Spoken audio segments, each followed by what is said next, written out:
Hello and welcome to session 12 of the Crossmeet campaign. And previously in Kulthania, our heroes had traveled a few hours south of Crossmeet to the Brebfear Foundry to retrieve some enchanted ore that was requested by Evelov. So it seems that a wizard in this foundry was trying to make an iron golem, failed, and the golem killed him. And the party managed to get in and get the enchanted ore and get out again without suffering the wizard's fate. And as I recall, they're basically outside of the building of Brebfear Foundry, ready to mount up and head back to Crossmeet. So it is about 2 in the afternoon. Perhaps you're a little bit hungry, and we'll begin right there. So you're outside this foundry. It is a wooden-fronted building with a large stone building attached to it behind it. There is a small trail running through a scrubby forested area, lightly forested area, that leads in about 20 minutes on this road will take you back to the coast road, and then you can go north to Crossmeet from there. So it's clear sky, it's cold, it's 2 in the afternoon, and we'll start right there. Grim, you go ahead, tell us what you're doing, thinking, planning, whatever. Scheming. Yeah, so Grim is back on the cart. He's rubbing his hands together, steam coming out of his mouth. A little bit of steam sort of rising from his shoulders because he just came out of the foundry, which is still pretty warm in there. And he is just sort of getting the horses ready. For those who haven't seen him yet, Grim is a tall, sort of gangly human, well over 6 feet, a little over 6.5, in fact. A youngish man with a striking, long, great coat with a mantle and a wide-brimmed, flat-topped hat that he recently acquired. And so he's sort of sitting in there waiting for the others to come up as he sort of rubs his hands together, blowing into them, warming them up, and kind of glancing back at the structure, thinking of that golem and the power it had, and wondering how it was done. Nice. Okay, so that takes us over to our only female in the party, our only dwarf in the party, and our only admitted drug addict in the party, Palmera. Also the only rogue / wizard / awesome. So far. Well, Palmera is glad that they're out of the foundry.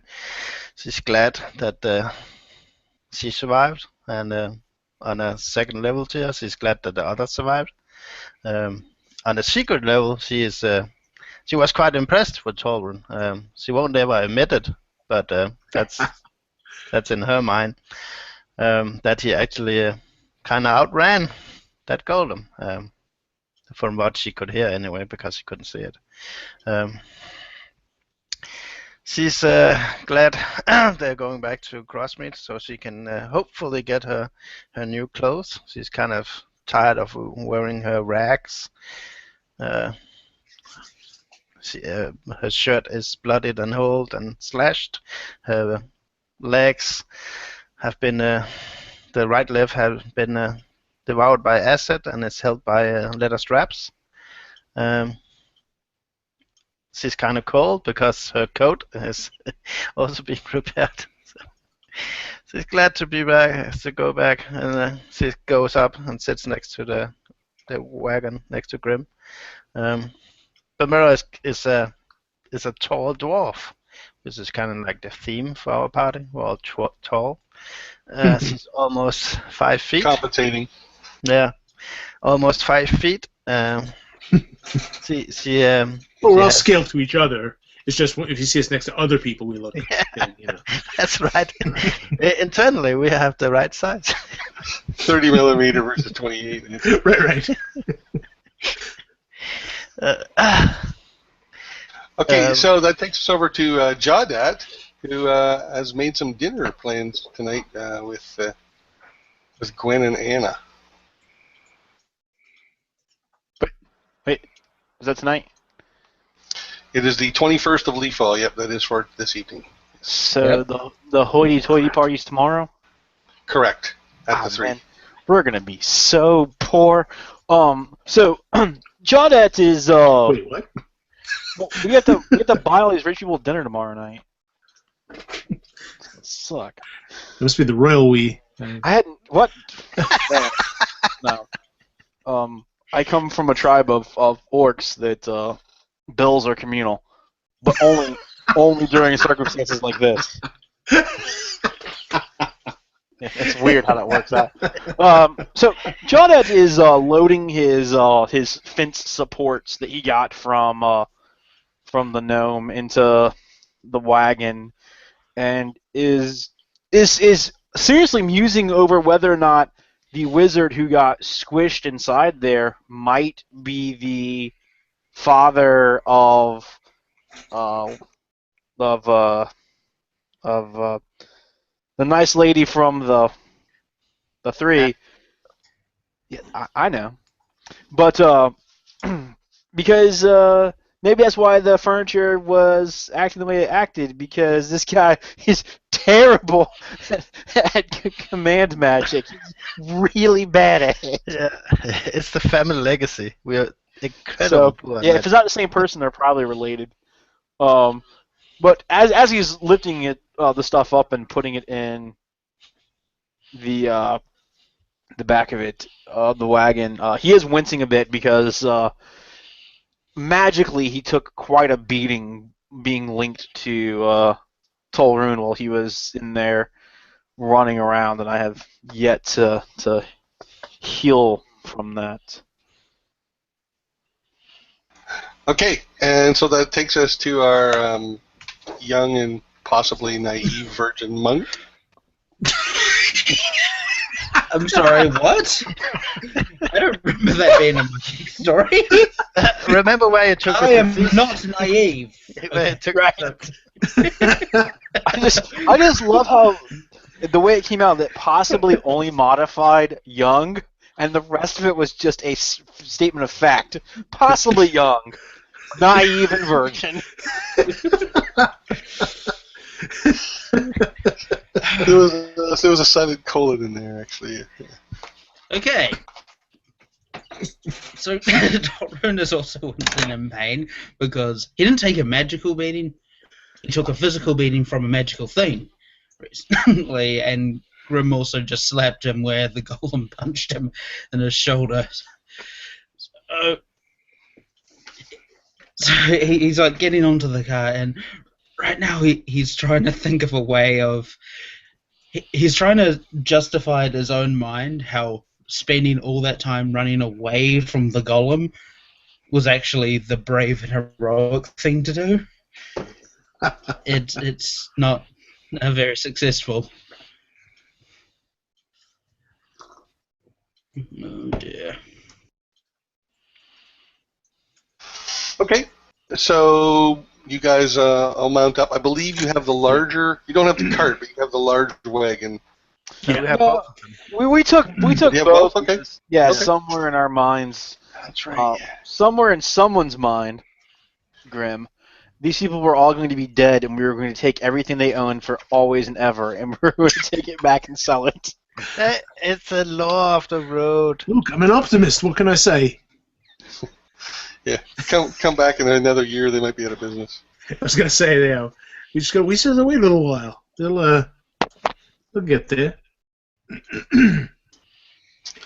Yeah, I presume we start heading back north to Crossmeet to, well, deliver our charge to the son of a bitch that we owe it to, and Right. get paid. Remember, you got about 125% jars worth of this ore. Oh yeah, he's only You got getting more 100%. than you need. Yeah, he's I'm just only letting getting you know, 100%. just remind you. Yeah. Yeah. Well, you discussed possibly selling it to him as well, so whatever you like to do. Yeah. In any case, I will leave that Alright. aspect of Jawdette, since he is the one who is presumably the most business-oriented of us. It's his thing. It is. It is his thing. So the road back to Crossmeet is pretty much uneventful. You pass a few merchants.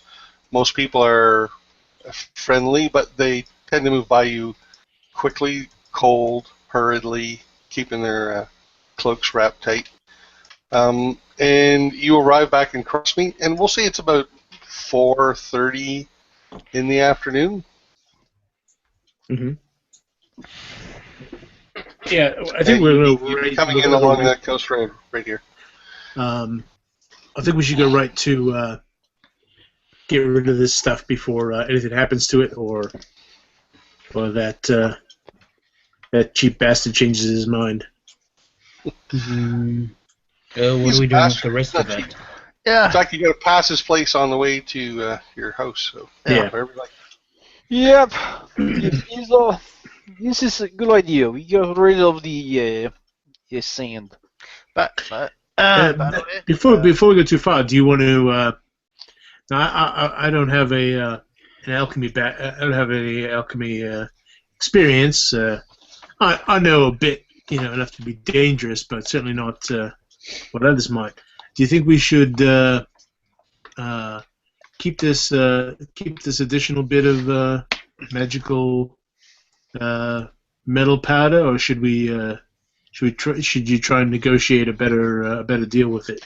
So is Jar is worth his payment, and we have like 1/4 extra, and if we try and sell to him, he will say, "I don't need it. Is nice you have it," and he's not going to give us 1/4 the price of Jar. He's not, and he says, "I give you this."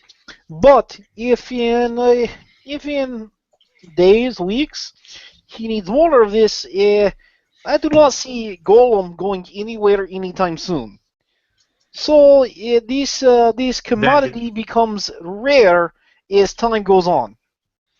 That is shrewd thinking, my friend. I like that. Well, that sounds good. Just make sure you let him know that we have his this other 25%. Should he need it in the future? Right. But, and how much was he paying for Jar? It was 100,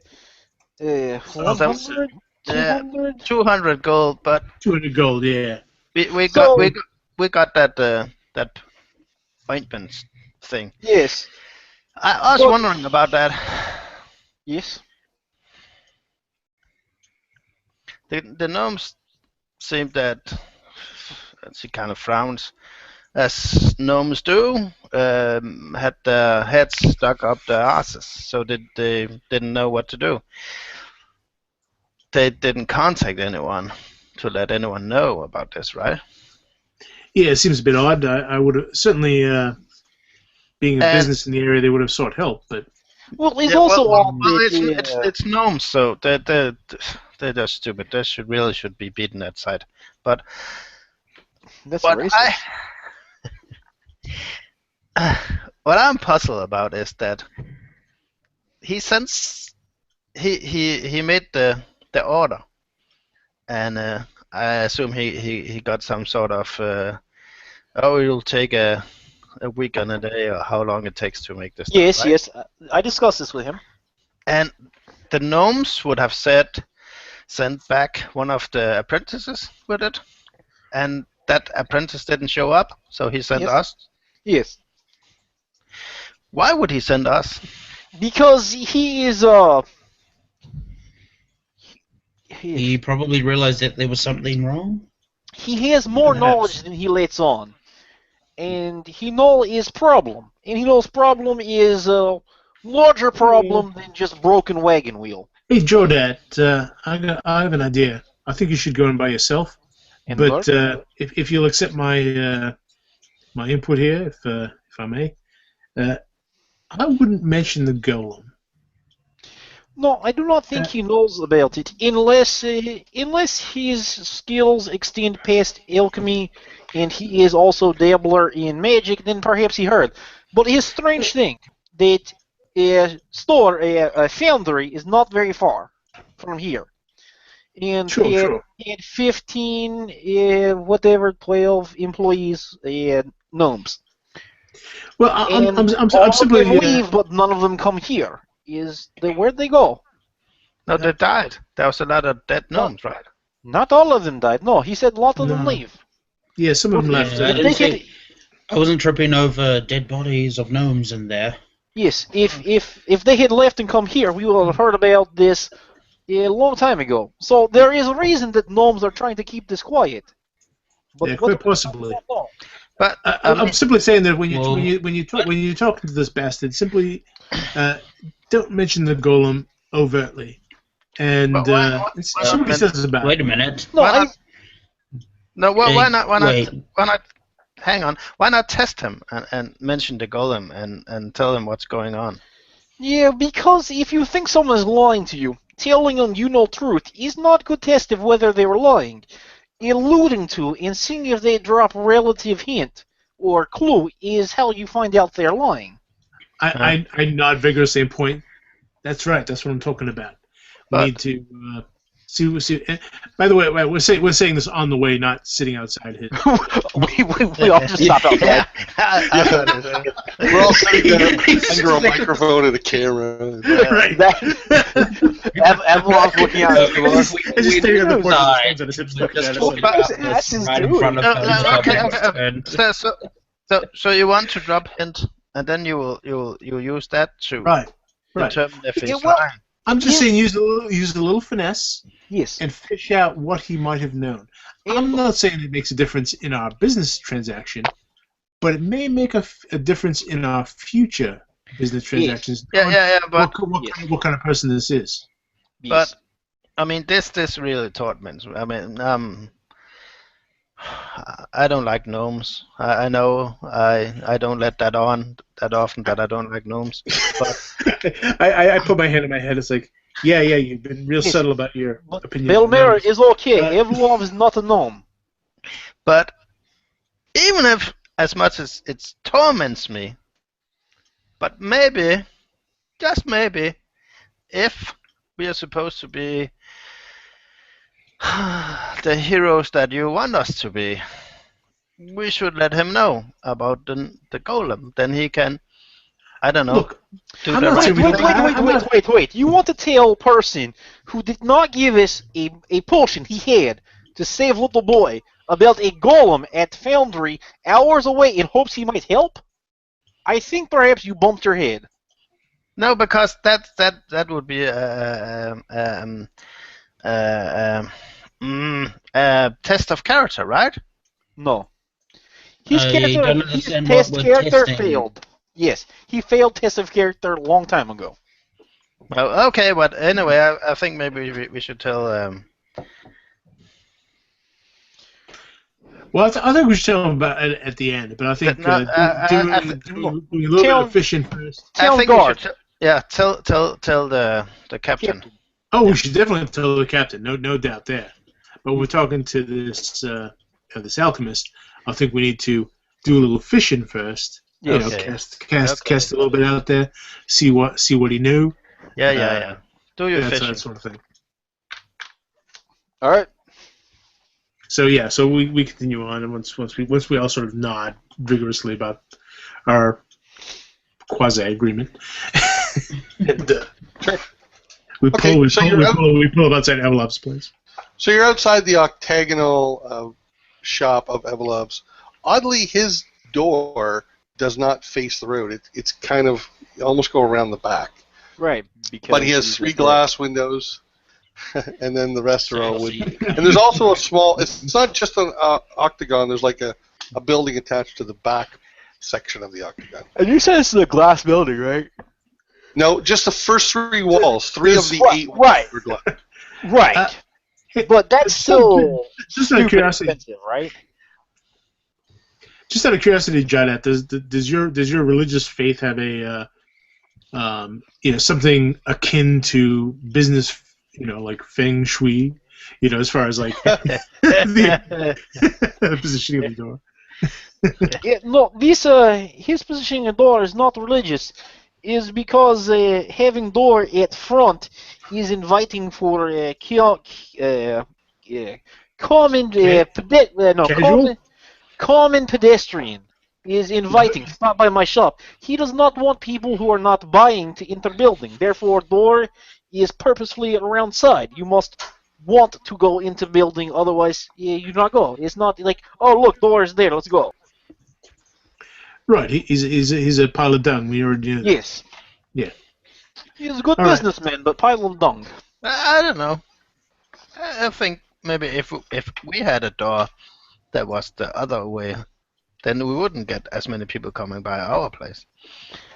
Yes, but we want people coming by our place so that we can get job, make money, make reputation, get better job, make more money. Is kind of how it works.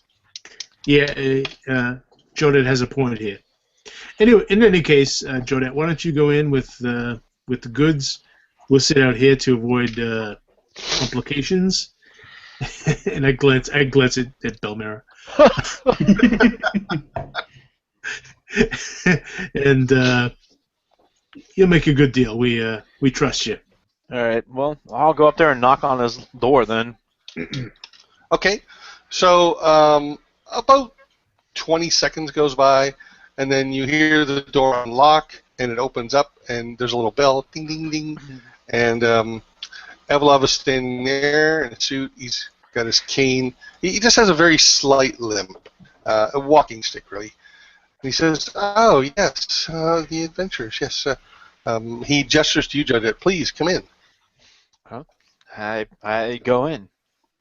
Okay, so again, most of the floor is a circular rug inlaid with runes, and then there's a counter.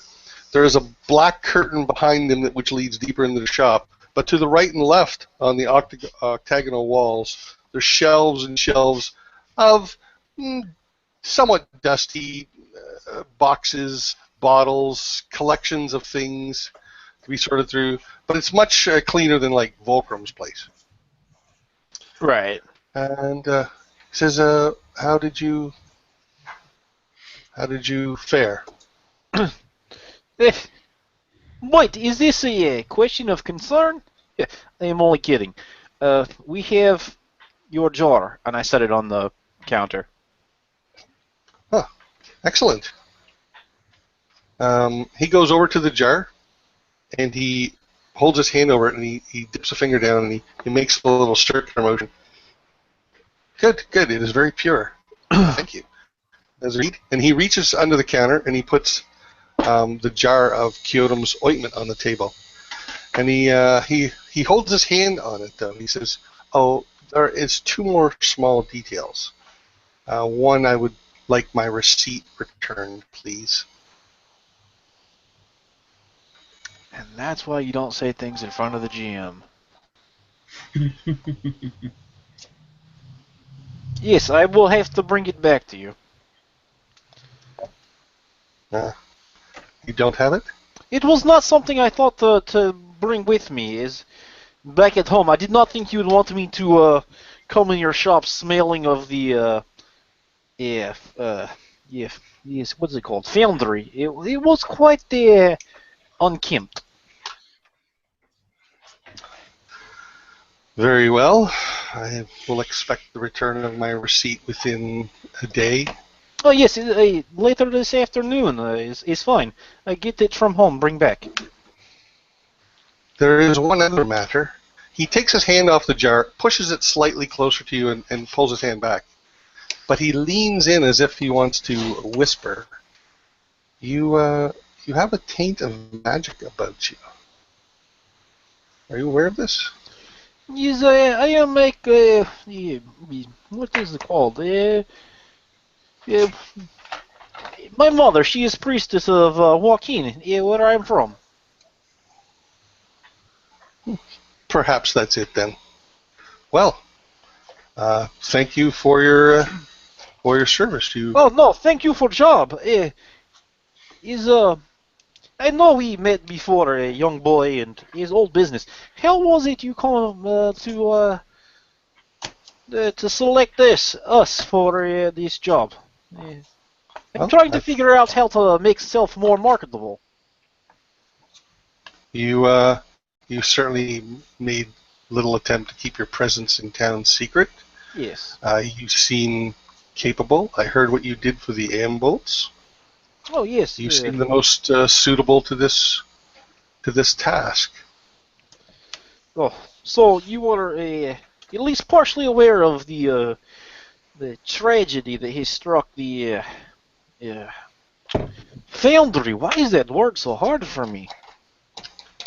Tragedy, no. I know there was a downturn in business, and I did assume there was some problem with the shipment. Otherwise, Brepfer would have delivered. He was been reliable in the past. However, when he was 10 days overdue, I thought I might send someone capable, such as your group, to return what I had already paid for, and it looks like I chose well.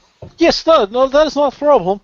I just a businessman to businessman is a strange decision to send the what is term adventurers for a delayed package. Is perhaps next time.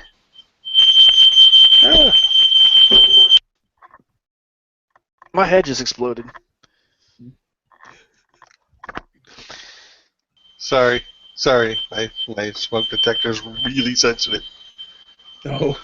That's what it was. I thought it was some microphone feedback.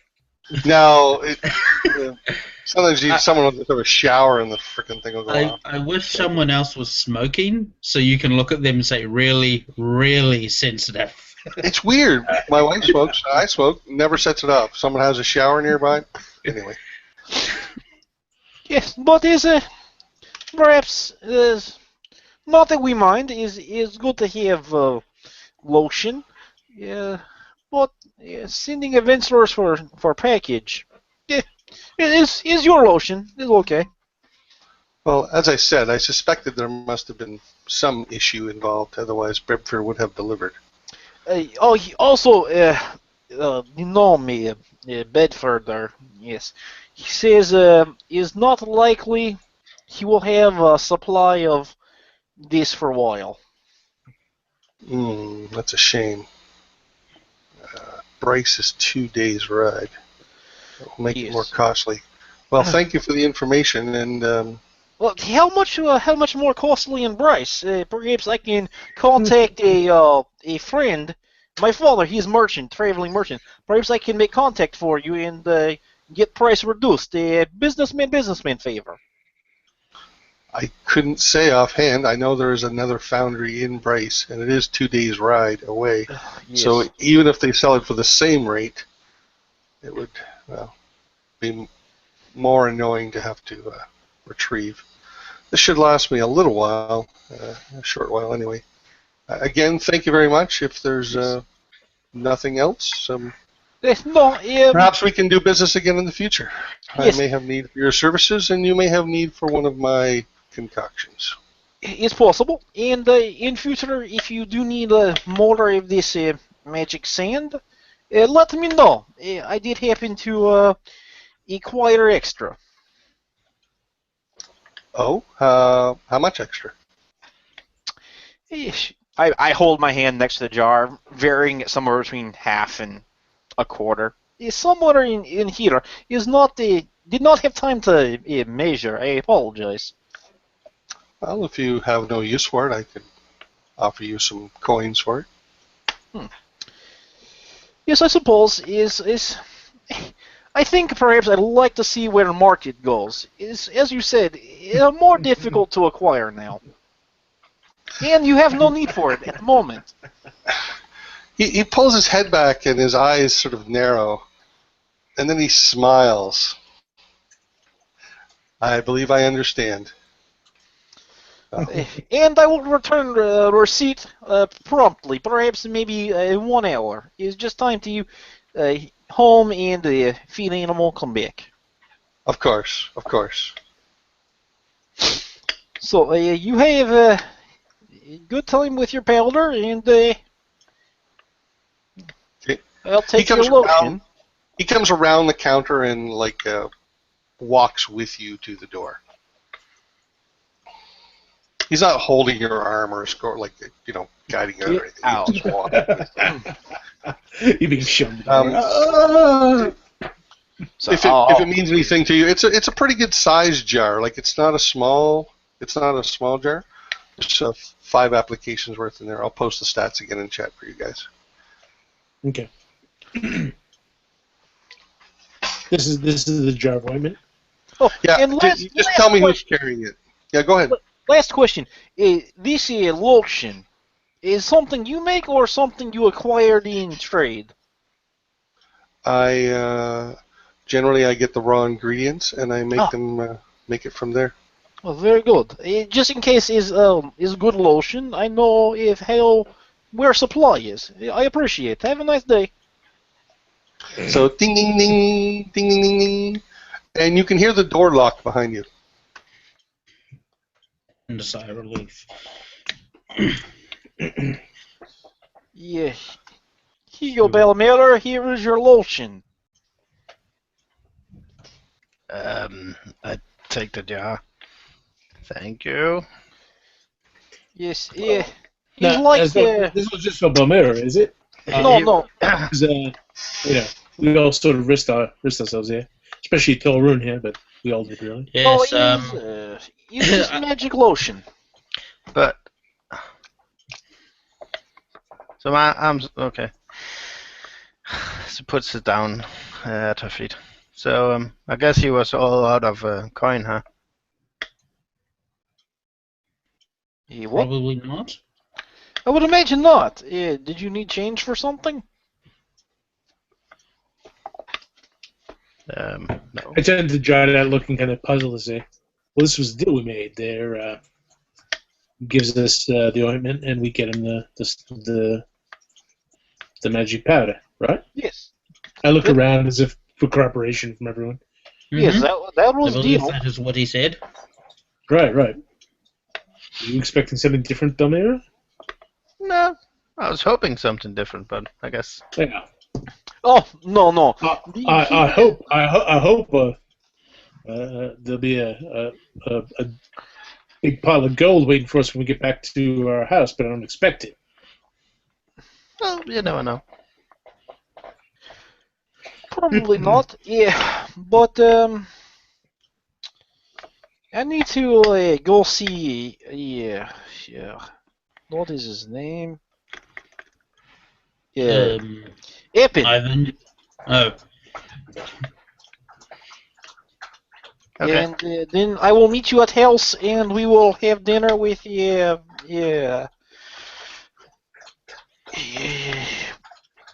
ladies from the inn. Oh, is that tonight? Oh, well, so no. tired. Yes.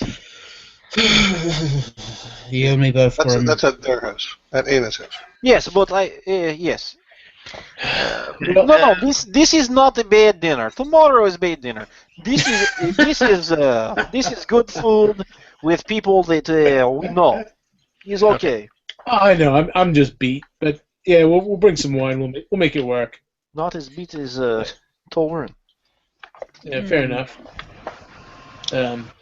Actually, Tolrun, come with me to see Eppin. We will ask if he has some sort of healer available. Alright. That sounds like a great idea. All right, Belmira and I will head off home and get cleaned up before our dinner.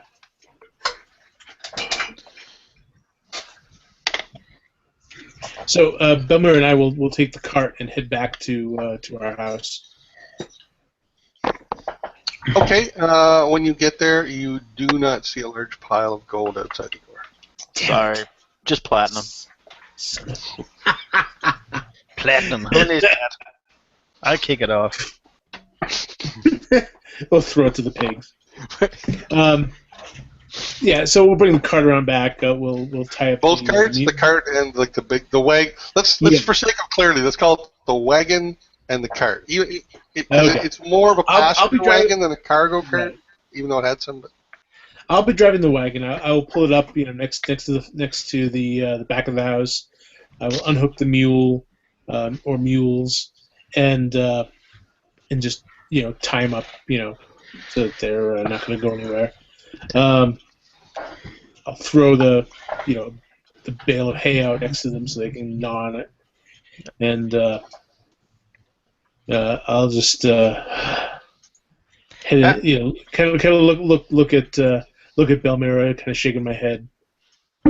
It's got to get easier than this, and I'll head inside. Okay, excellent. I think we should just leave the posts in the wagon for now. At least they're somewhat protected from the rain. I guess. I just kind of wave over my back as I go in. As if to say, sure. The house is cold. The fire has gone out. Yeah. I will go. Set that. I'll throw in some wood. I won't bother with kindling since I'll just do a firebolt. So I'm just gonna do a quick down and dirty firebolt. Just boom. This big plume of smoke sort of rolls out of the fireplace. The little smokestack goes. Every time you say that, I hear fireball, so I'm picturing like, oh, it's so cold. Boom! Not so cold anymore. I need a couple levels for that, but that would be a bit overkill. It's best not to confuse those when starting a fire in the fireplace. Otherwise, the others will come back to this smoldering ruin that used to be our house. You accidentally start casting fireball and go, no. Yeah, so I'll go in and get the fire started. Okay. And Jada, you want to go see Eppin at the church? Yeah. Okay. Yeah. You travel through town. I mean, it's moderately busy this time of night. It's pretty cold. A few people recognize you. You get more than the average person's amount of stares. You get more than your fair share of stares. When you get to the church, one of the acolytes sort of half recognizes you, being one of the few half-orcs in town, and lets you in with a glance at Talrun, and then he says to Talrun, "Are you here to scrub more plates?" I really hope not. I look at Jonah with a pleading. Yes, no. I must. We must speak with Eppin if possible. Okay, so it doesn't take but a few moments to track him down, and he shows up again. Remember, he's a halfling. Is he a halfling? Right. I don't remember now. Yeah, he's a halfling, despite the picture. So he comes around the corner, looking up at you. Yes, my investment. How fare you? What can be with you, and how fare you today? So I smile at him toothily and then clasp his little hand again with the upside down coin in it, letting him know that this needs to be a off the books type of conversation. Yes, he's I am world weary. He's also is my friend. Yes, but How are you? And I sort of nudge him in the direction we walked last time to his office. Okay. So he's walking kind of up one side of like the main speaking area, and there are a few acolytes here and there, but it's not like the place is packed or crowded. They're just in the corners. There's no one really near you. Yes, well, go on. I'm always interested in what a clearly experienced servant of Joaquin has to say. Speak up. There's a couple things. One, if I had something that I needed kept somewhere safe, is this something you could provide me with? Well, that would depend on the nature of the something.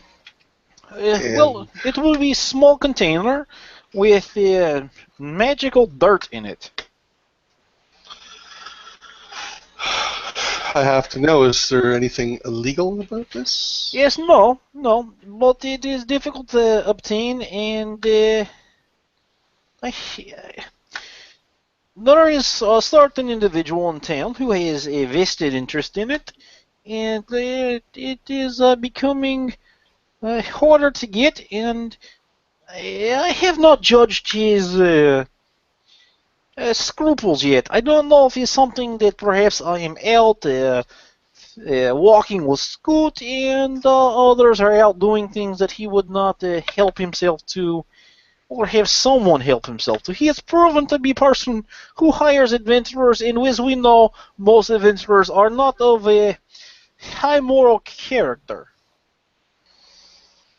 I know a little bit of him, but it sounds to me like you speak of another investment, and that interests me greatly. Certainly, if there's an investment to be had here and money to be made for Joaquin, then I would be happy. I can add. I have a chest. I can certainly put it in there if you like. Yes. So is I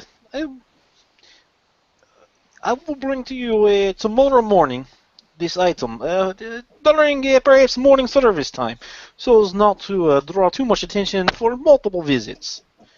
Second thing, yeah, I am big fan of an individual. In a long time, I have said to self, I said, Joel Date, I must have his autograph. And I finally obtained autograph, but now someone else wants autograph back. Do you know someone who can make a fair facsimiles of autographs? Autograph. Don't know why someone would collect autographs. Signatures, I suppose, could be valuable for certain things.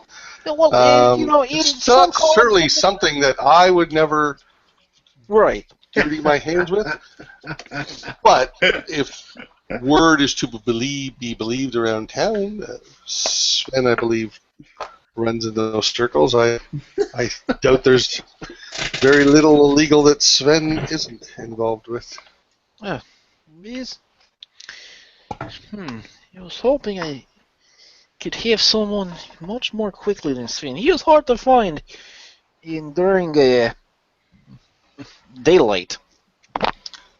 Well, I'm sorry, but No, it's okay. Joaquin's studies have never really required that I find those able to forge signatures. Well, not yet, but Joaquin Shields a goddess of secrets, of knowledge, of coins, of wealth. And we both know... Your secrets are safe with me. No. We both know is much wealth to be found in books, in scrolls, and such. And as such, I would have expected that there would be a practitioner, priest perhaps, acolyte, amongst the Wakinar here that were capable of impeccable penmanship. I certainly have scribes with impeccable penmanship, but we don't teach them to duplicate the penmanship of others. I could make an inquiry and ask if one of them were able. Should you be interested in that sort of service?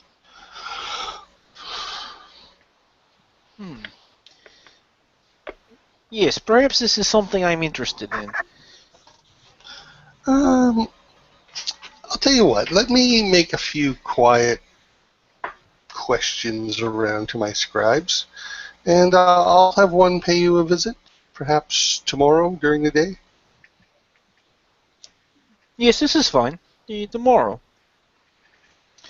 And lastly, Tolrund had an unfortunate run-in with a... well, he had run-in with previous Golem. conversation. Yes. Yes, you ran into a golem? Yeah, well, And from it, then it ran into me. yes. Here, let me supply you with some information free of charge. His foundry, outside of town, run by At this gnomes. point, you're in his office, and he's got the door closed. Okay, the three of you. It's foundry outside of town, run by gnomes. Bolfear, Bumnuts, something. Brebfear. Yes, I've heard of the place. Is not going to be around much longer. There's some sort of magical accident. There is a large metal golem in back room. It pretty much pulverizes anything that goes in the room. Now, a couple of things have crossed my mind. One, are we safe? Is it yeah, a threat? not yet. When no one is in the room, golem goes to sleep, which is good. But a couple of things entered my mind. One is golem like that is very valuable. If not for what it is, but for what it's made out of.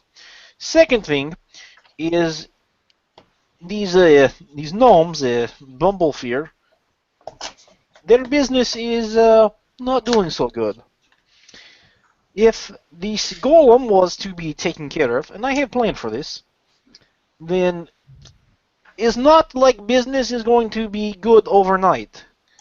But if someone were to line the pockets of the Bumblefears for a few 10 days, get them back on their feet, they would be very much indebted to whoever or whatever organization did this. Indeed, you are a follower of Joaquin. I think I might have to pay the Brebfear Foundry a visit. But do not go in back room! A god of... I'll remember that. He says with his eyes wide. Joaquin is certainly skilled in making commerce flourish, perhaps with the right words, guidance, and tithings paid. These gnomes might see their business turn around. Yes, I think right now they are only capable of making maybe kitchen knives and small things. But once Golem is gone, it will mean large business again. I have found out recently, you know this already, but next foundry, I hate the word foundry. Next foundry is 2 days away. So this is very volatile market. Not in the foundry business normally, but any commerce and profit to be made is certainly of interest to me. Again, I made a wise investment in you. I'm glad you came to our town.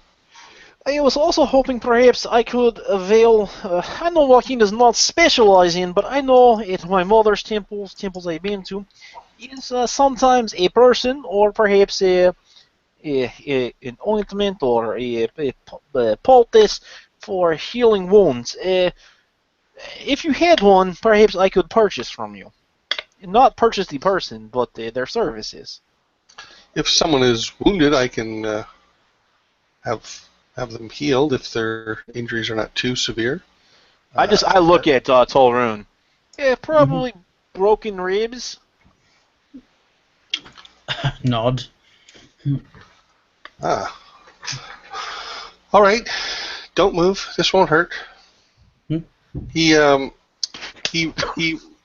rolls your shirt up a little bit, and then he puts his hands kind of like on your stomach, sort of on the side, and the entire time I'm giving Jordan a very quizzical look. He has to reach up actually probably to do this. So he says a few words and he smiles, and you feel warmth spreading through your stomach. You can feel maybe cracks in your ribs starting to knit, things like that. It's a pleasant feeling, like having a nice warm drink when you're cold, and you just feel it coming over your whole body. I gotta give you some numbers. I check my ribs. Oh, that seemed to do the trick. Thank you.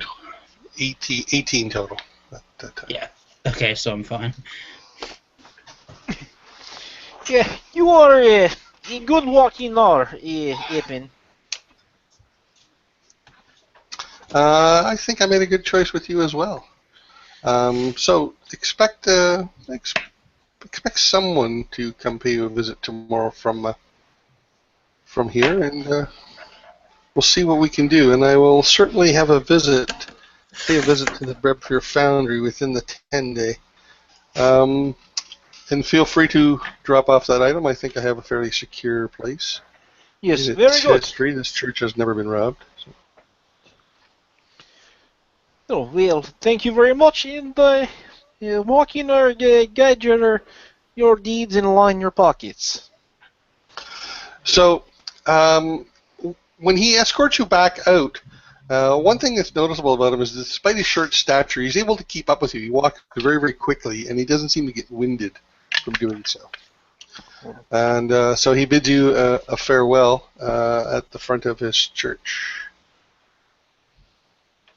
All right. Well, I guess we'll go home and get ready for dinner. Okay, it's about 5:30 in the afternoon. Dinner was planned, I believe, for 7.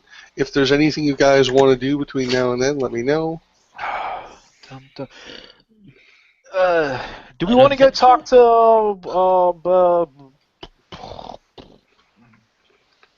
No, I lost his name. Ivan? Ivan. Okay. Yeah. Yeah. I guess we could. We might as well before we head out to dinner, or as we're going out. And he's on the way. Yeah, makes sense. Right here, this is Anna's house, by the way. This building. Right. Yeah. Okay, the one that pokes up. Yeah. And then the guard, the head of the, is up right next to us, right? Well, the jailhouse is pretty handy to you. Yeah, in fact, you're in one of the guard houses right here. You got your house is here above the D. Yeah. Right. And that's where Ivan normally would be. That's where he works. Chances are, yeah. All right, So yeah, I'll go. Let Ivan know about the problems in the foundry. By the way, does Jawdat let me know about what he discussed with Eben? Evan? Yeah. Yes. So this dust is a small concern that it is expensive, and I checked with Eben. He has a chest in church. He's willing to store for us. Ah, good.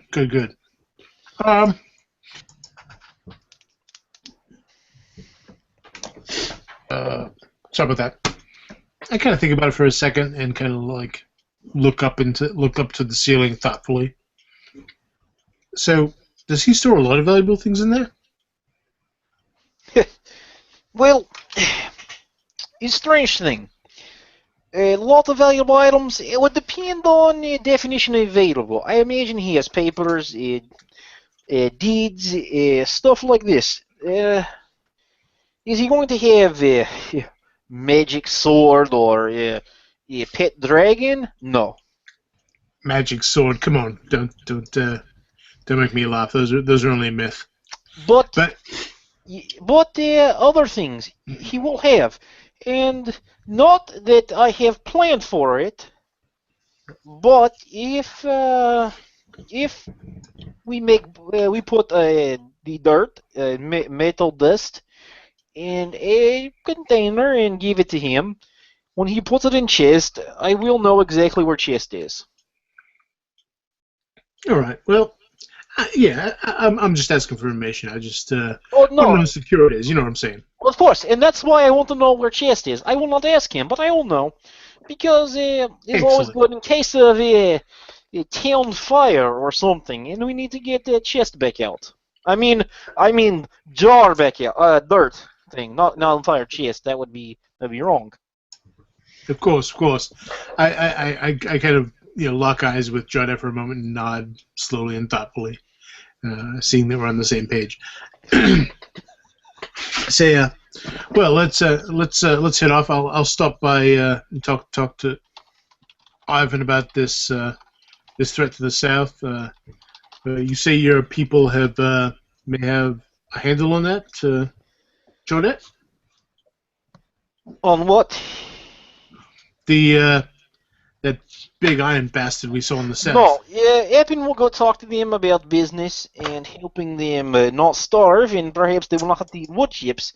The golem in the Bumblefeeder's foundry. That is something that I think is going to be much more profitable if we can handle ourselves somehow. Yeah. Yeah, But I have some nothing thoughts else. about that. I have some thoughts about that. Maybe we can talk about it over dinner because I think, I mean, golems as I understand them, and admittedly my experience is somewhat limited, uh, limited to what I've read in books. They're basically dumb fucks, and so if we uh, on that end we have an a significant edge. I glance at Belmira overall. Yes, but it's also perhaps we not speak of over dinner because we are talking about inanimate object that kill wizard in Foundry, and it's perhaps a little too fresh for our hosts. Huh. Yeah, I could see where that would be a bit distressing. That's a good And point. also, the more people with talking mouths that know about this, the more interest it will draw, and perhaps we will not be able to what is term corner market. Right. That's a good point. After all, the young woman that does work in the inn, and well, Yes. mouths do tend to flap, and ears do tend to listen.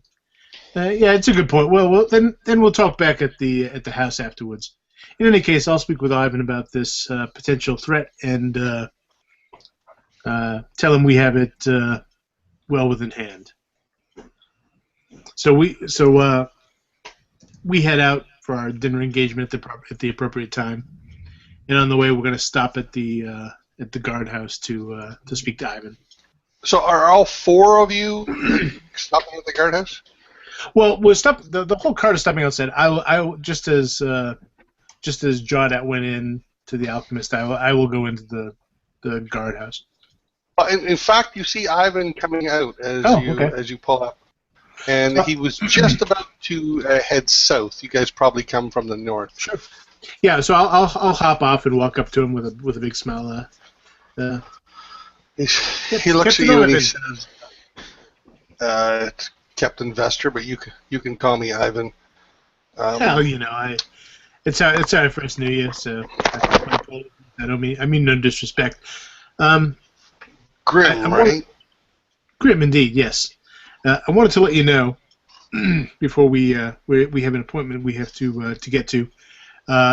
Just recently, we were hired to retrieve some goods from the south, from a foundry. Perhaps you've heard of it. He's walking while you're talking.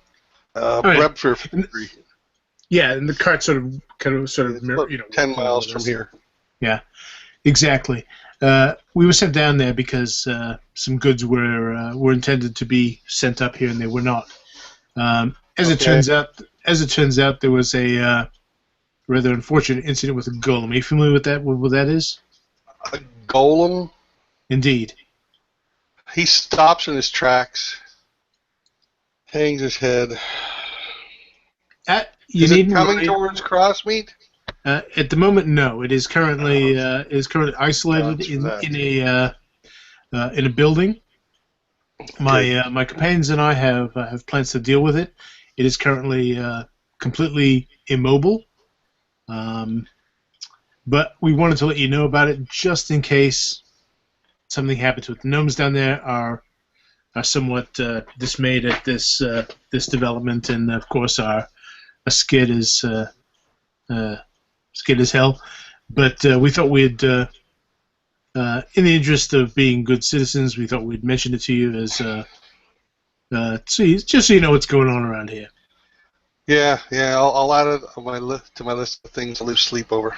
No, I appreciate it. Listen, when you say you're going to deal with it, you're not going to let it out, right? Indeed not. We have some plans to incapacitate it. Although I think you'd agree that most of us are not capable of destroying it entirely. We can certainly incapacitate it to the point where it will not in any way be a threat. Well, if you can do that, that's fantastic. I'm glad, and thanks for the warning. Well, just so you know, outside the 3 at this point. Yeah. So I say, well, sure. We wanted to we want to develop a good relationship with the local authorities, and we wanted to keep you in the know.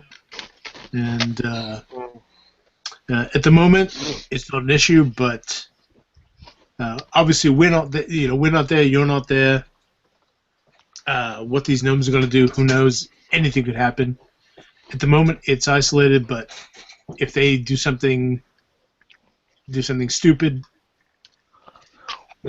just so you're aware. That's all. Well, I'm grateful to you, Eileen. Listen, do me a favor and don't spread around words about a golem. Of course not. We've seen firsthand, and I kind of glance in the direction of the clearing where the crowd sort of got riled up. We're very aware of what can happen when a panic starts. Right. Well, I got some supper waiting for me, and if the golem shows up tonight, it's Bram's problem. But thanks for the tip-off. I laugh at a little bit at that, and I give him a little a tap on the shoulder, say, "Yeah, we're late for dinner too, so yeah, relax. It's gonna be okay." So he heads into the 3.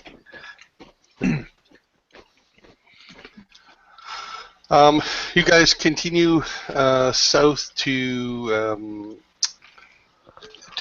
Anna's place, right, which is on Sharky's and almost across from Hort's Jewels. By the way, as we were going, I sort of patted him on the shoulder and said, "It's going to be okay," and I genuinely meant it. And I sort of think about that as I go, and I kind of consider how good it felt to reassure someone, sort of build up confidence to about making them feel better. I like that. That's nice. That's cool. Okay, so you're outside Anna's place. It is slightly nicer than the average house in Crossmeet, but by no means a mansion or audacious or anything like that. It's cleaner than most of them. It's well kept. There's a tiny little flower boxes outside.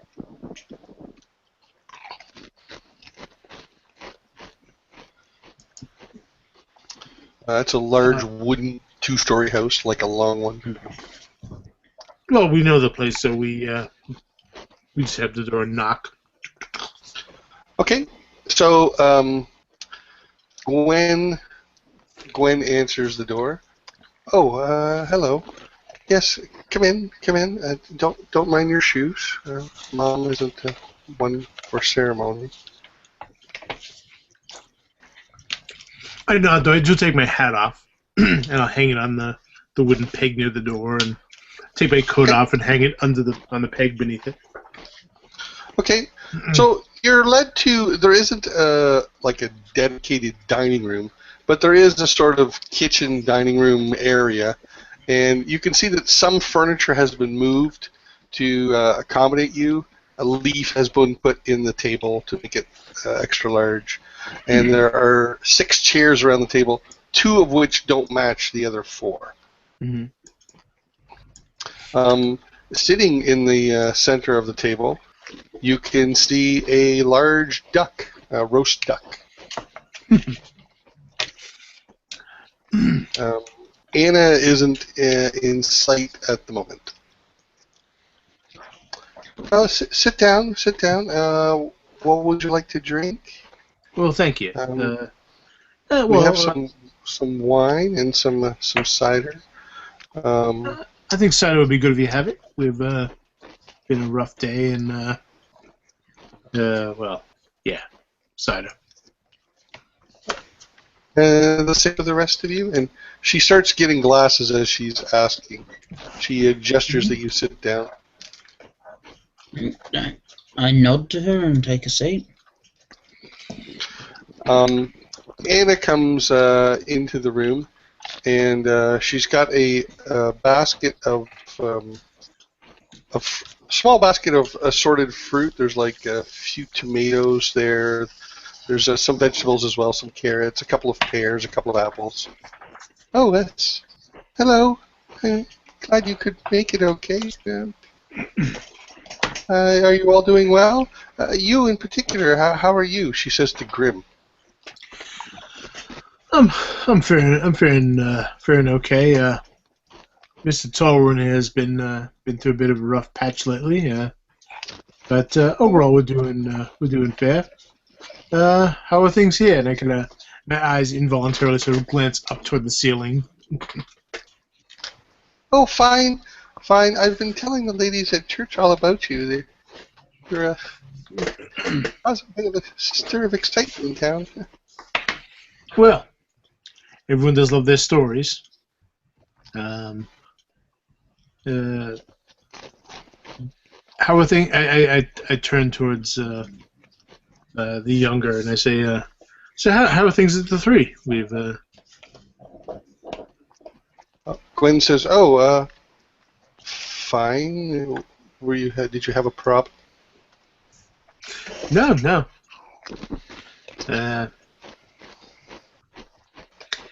I look away awkwardly.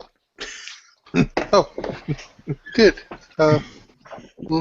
She looks over to her mother, who smiles, and she brings out some buns as well. And the buns have been stuffed, like jammed into them are nuts and honey. And she sets them on the table. Well, go ahead, eat. There's no fancy ceremonies here, dear. And Anna sits down to eat. Gwen is the last one to sit. She makes sure you all are sitting and comfortable before she sits down. Nuts and buns, my favorite. So, as I said, there's a big roast duck in the center of the table. There is fresh fruits and vegetables. Annis gets up from the table. And she comes back in with a small casserole. Help yourself, please. Please eat. I tuck in because I'm starved, but as I'm sort of eating, probably inappropriately speaking with my mouth full, I say, how's any interesting rumors about town? Well, everyone's still talking about the disappearance of the guards and what that could mean. Yeah, sure. And of course, sure. people are chatting about you as well. Indeed. Good things, I hope. We're trying to keep a good reputation going. Well, Gwen looks down. She says to Jada without making eye contact. Some of the patrons were saying that they were having a big dinner party at the 3 tomorrow night. She looks up, glances at you, looks down again. Yes, this is something that we are planning, and I'm glad you brought it up. I was hoping to speak with you. I would hope that that I could ask you, perhaps, I do not know if the best way to say this. If you are not working tomorrow, would you like to come with us? Well, I am working tomorrow. Oh, well. Come with you where? Well, I mean, would you like to join the Graham and Tolroon, Belmatter, myself, and these other people for food? Me? You wish to invite me? Really? Yes, well, your mother also. Well, that's fantastic. I have to work though. I'll still be able to see you. I'll be serving you probably. Well, yes. Is it possible if you must work, perhaps we could request that you only take care of us? Depends on how busy it is. I'll have to ask Faye. I think you'll find we're actually going to be meeting with some of the more significant individuals in town, so you might want to drop that as as additional information when requesting to serve our tables. I'll mention that your group. I was going to say, and plans that to spend lots of coins. Not that you'll have to. Not that you'll have to. I'll just let that get slipped through. and you can also drop. You can also drop a bit of information that we requested you. Yes. And as far as the spending coins, this is the wonderful thing about business people. When you get them together, and one of them spends 1 crown on a drink, the next person traditionally must spend at least 1 crown to stay same level. But if trying to what is word?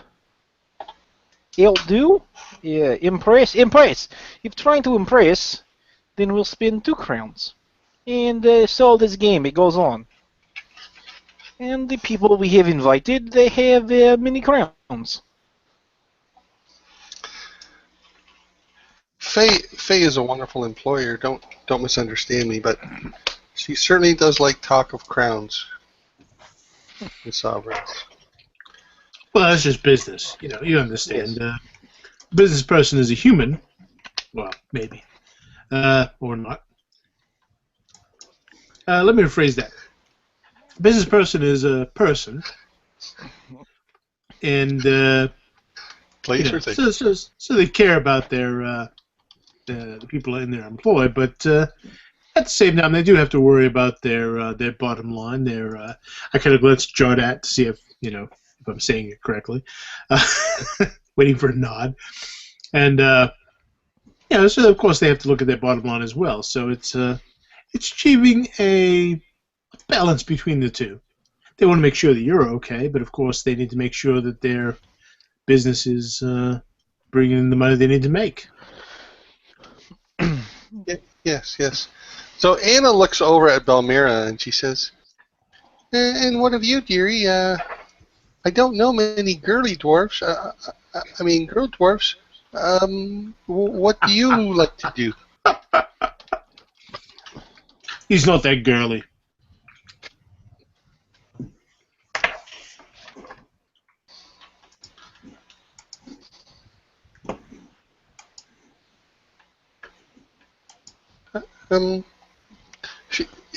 She looks at Anna, looks at Belmira, and then she looks at Jada. Does she not speak common? I don't know any Dwarven. You're muted, Dennis. Damn it! Sorry. There you go. It's okay, dear. Don't be shy. Belmira looks up and what I like to she kind of looks around at her companions' faces. I like to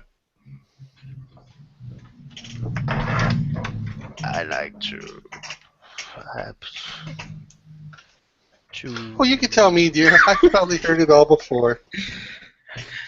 I like to drink. Recently, she has decided to get into horticulture. And indoor gardening. Oh, well, I can show you how to grow some pretty azaleas if you like. She's more fond of the fungi, the mushrooms. Yes, dwarves are very fond of things that grow on the ground. Again, how do you know that? They're an orc. They don't know anything, especially about dwarves. Well, why don't you educate us, dear? You're a dwarf. You know about dwarves. Okay, well, dwarves happen to like lots of stuff, not just fungi and things that drip underwater.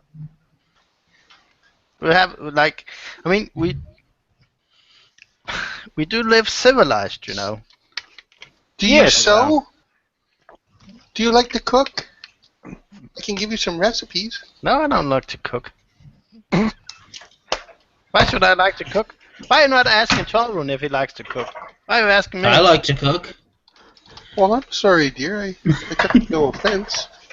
I didn't mean any offense. That's okay. But no, I don't like to cook.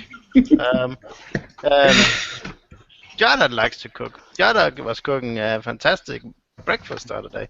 Yeah, no, it was terrible. It tasted like sand. I thought it was good. Well, Are you sure you pretty much realized- everything you do, Jordan, is sand. Yeah, this is true. Belmera is studying to learn arcane arts. She has progressed a great deal since. And I kind of look upstairs. Well, just be careful, dearie. That sort of stuff can be very dangerous. Yes. This is So- a long, awkward silence. Belmera, do one of your magics. Maybe you can lift my ball. Your balls? I'm sorry, you what? Ball. The vessel for soup. As you repeat bowl, Anna hands you like the bowl of fresh fruit. Here you go, dearie. Yes. Yeah, perhaps these nuts. Or I mean, yeah.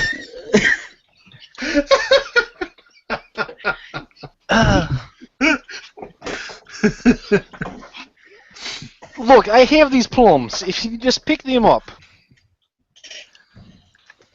Okay. Bamara will pull up her shirt and stretch her hand and focus on Jada's plumes, and she'll almost like she's fondle them, Mhm. and they'll start to jump a little bit and dance around, and start to levitate.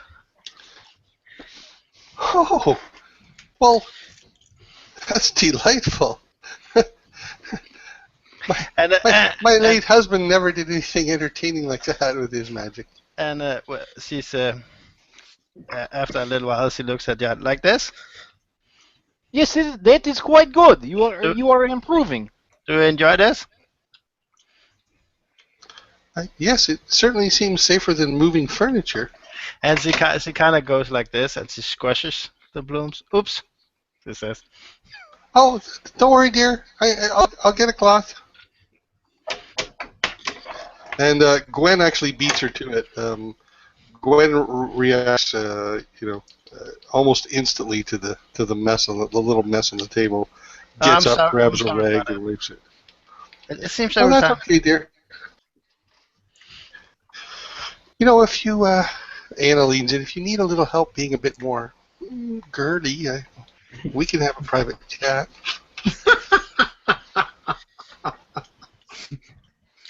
I think she's offering to shave you, but I'm not really sure.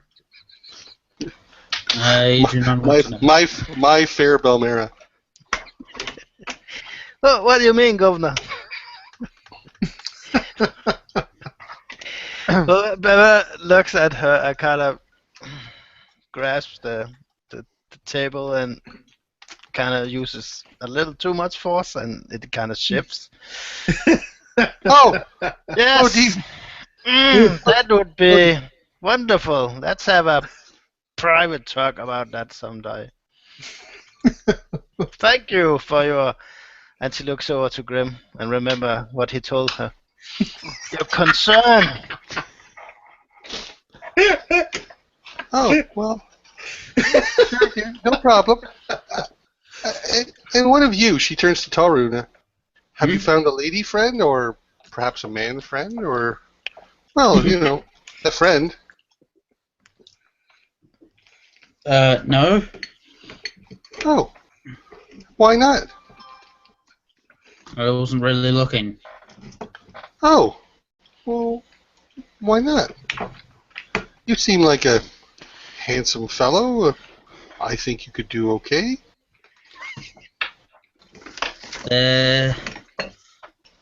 Suffice to say that just isn't on my agenda at the moment. Yeah, if I was 50 years younger. Doran looks unnerved by that comment. How are you enjoying the duck? Is it good? Gwen says, yes, if anybody wants more, I'll happily get them some. I'd like duck. Please, Bemel holds out her plate. But yeah, So, Torun, you Green cuts did off a piece and hands it to you, even though the plate was within your reach. you did talk about going on a date the other night, didn't you? No. But you and Yadav had a conversation about it. Anna says, well, why not you two? And he points to Torun and Balmira. He's not really my type. Oh. Do you like women? No. Well, I mean, I don't hate women, if that's what I mean. What do you mean? Do I like women? Oh, you only want other dwarves then? What? No. Oh. So why not you two? No. No. Well, okay. But Torun's taste runs contrary to what I can provide in a romantic setting. Oh. I look at her like, is that the only reason you think Oh. Well, No. And then By the way, I'm considering to draw that and seeing this good awkward thing, and thinking that I'm going to step in and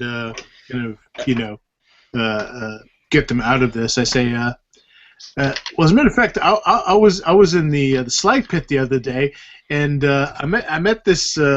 I paid for this individual who was really quite interesting. That's how to rescue the conversation. But you don't mean slavery. Hey, No, it was a whore. Yeah, I mean, it was just a whore. But he was an asshole. Oh, Yeah, I see. Yeah. So, I mean, very clean, very considerate. A bit rough in the foreplay. Foreplay. I'm gonna just stare at you horrified. So, what do you know if this young lady has come to town to sell ponies and exotic animals? Miss Amberleash, she seems delightful, doesn't she? Yes, Yes. she's very nice. She said she comes from overseas. Oh, She's getting me a griffin. Griffin? That's delightful. Gwen, what's a griffin?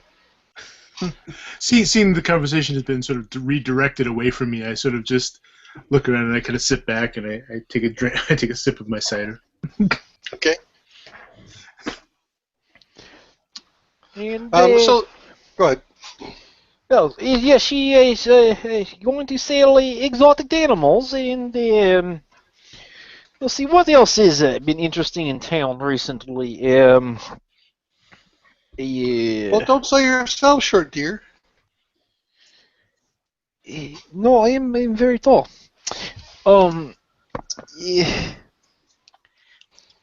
Yeah.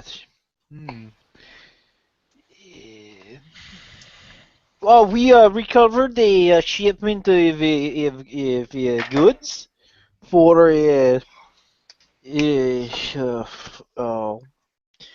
the clothier and the leather person.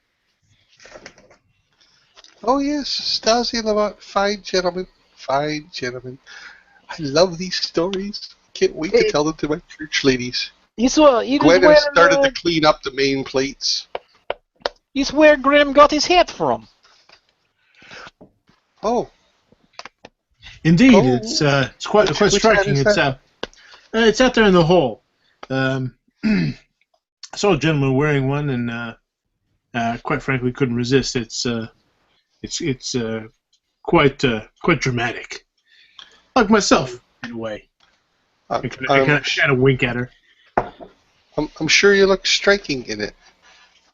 Perhaps better able to attract those people you pay.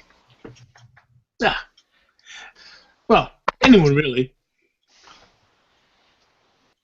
Gwen is serving out the sticky bun with the honey and nuts, and she's passing around on a plate to a little saucers to each of you.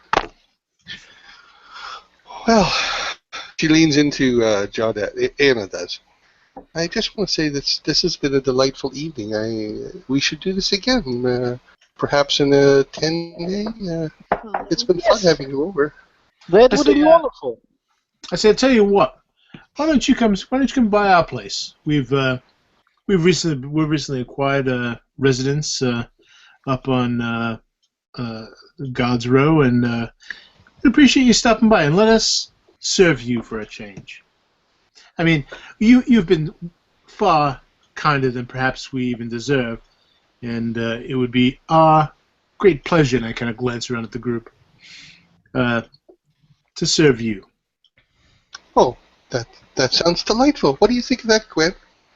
Oh, I'm sure we could do it on one of my nights off. And it's settled. That's okay. Let's say next week sometime we'll speak to Gwen about her schedule and work that out. I think that would be lovely. Gwen says, "Oh, okay," and it says, "Yes, that sounds wonderful. Thank you very much." Mara just nods.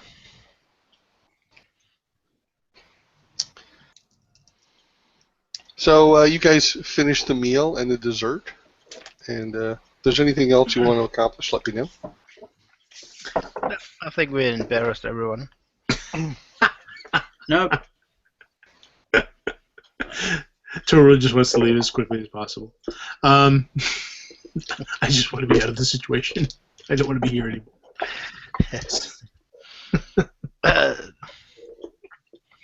So I drink the last of my my cider and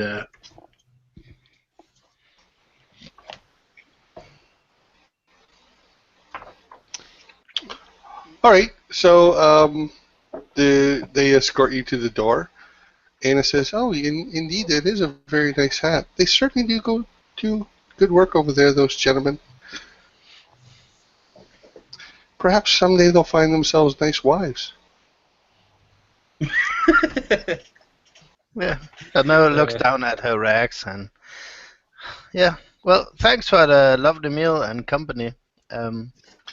We should do that again sometime. Yes, thank you for the meal. And she looks at Grim to get approval if she did right or not. I will assume she got it. She leaves. As soon as they're outside and Tolung gets outside. What do you mean? I mean, back at the slag pit, it seems like you are into that sort of thing. And I think this is one of the situations where you don't understand something. Oh, she kind of follows him all the way up the road to the house, and she kind of pesters him with questions all the way. I gotta wait till Alex gets back before you get to the house. But you can talk to him. So you guys are. Go ahead. Go ahead. Wait. So am I being pestered by questions? What are you saying to him, Amir? Well, she's just referenced the misunderstanding. Well, she thought he wanted to go to the slag pit to get a date, and she was under the impression that that's why they went there. So I think me and Jordat explained quite well, and without any room for ambiguity, that we were looking for a fight.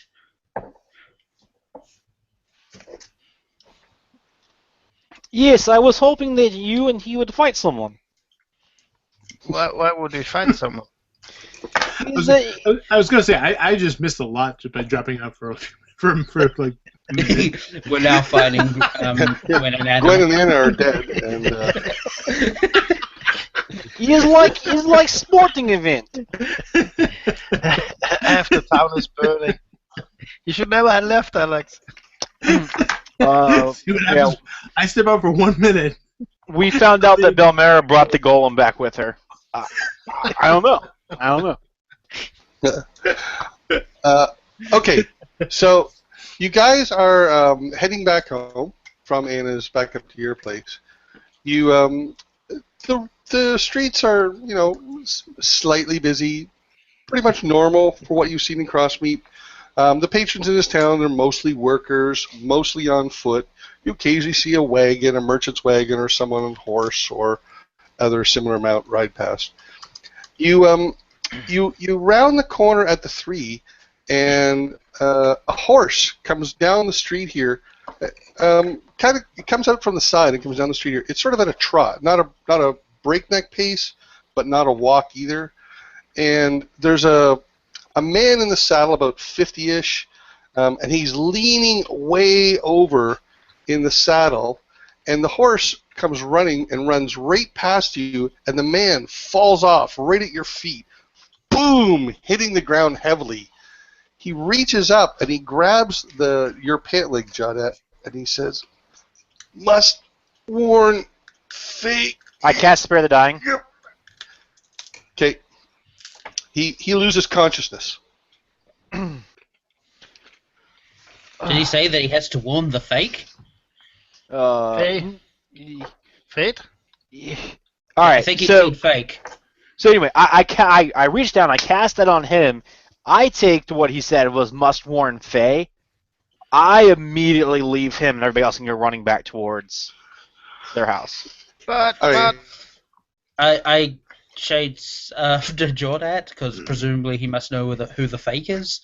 I'm confused. So I grabbed the fellow and I left him up in my arms and I ran after Torun. What's going on? Gurms is like, screw you guys. Screw you guys, I'm going home. Well, I grabbed the horse and I leave it along behind. Oh, we killed Rob. Although I would take a look at what it has in its saddle. Is there any saddlebags? Steal his saddle. It has a pile of platinum. Sorry. That time cut it. So, this body is at your feet. The 4 of you are standing there. A crowd is starting to look and notice. And this woman points at you. Murderers! Murderers! Now, no lynch mob starts forming or anything, but a crowd does start to gather, and they're gathering around you. So there's the 4 of you standing there, and there's the body of this 50-ish man lying at your feet. And as soon as this woman starts to shout, clearly slanderous words at us, I kind of like pull my hoods like slightly over my face, and I whisper an incantation and kind of gesture behind the cloak towards her, casting a sleep spell. Okay. She gets about 3 steps before she decides to lie down and have a dirt nap. And if I can catch any near her that might have heard her, I'll catch any in the wake of the spell that goes out. Sure. So there's about 4 or 5 townspeople lying there. There's people starting to come out of the 3 now, gathering around. There's people coming from the south. So there's the 4 of you, 1 body, and about 5 other bodies not too far away. Yeah. What injury does this man appear to have? Are you going to examine the body? Yeah. Nothing obvious. While he's doing that, I kind of walk over toward those. Hang on a moment. Now, because you cut out Rob, but yeah, okay, I'm sorry. Go ahead. Jadav did cast Spare the Dying on him, right? I mean, yeah. For our appearance, it seemed like he was healing him, right? He cast Spare the Dying, and all I said is the guy's unmoving at your feet. Now, Tauren, you can bend down to examine him. Mm-hmm. Okay, so you find his breathing really ragged and shallow, and you can also see a little bit of spittle coming out the corner of his mouth. A little bit of foam, flecks of foam starting to form on his lips. This is actually something that I know about. Spittle. Poison? It's proficiency in spit. Yeah. It's a rare... It's a rare thing that some humans can straight from the valves. No, it's an uncommon knowledge skill for someone to take spectrology. It's fairly used. All right. Full on. I'm an expectorate expert. Well, anyway, I think this man has been poisoned of somehow. We'll grab him and let's go. Yes. Okay, I grab him. There's a crowd of people around you now, formed around you now, and Bram comes through the crowd. He's in his plate mail, dwarven. What's going on? Oh, crap. What happened? Who is he? Who is... Oh. What have you done? I will take him home, I say, and then I start running up. Whoa! Take him home! No. Now, what happened here? And about 20 people start speaking at once. Wait. He points at each of you. You. He picks 3 people out of the crowd. You, and you. You come with me. You 2, you carry him. No time. Bamera runs towards the house. What do you mean, no time? You just take off running?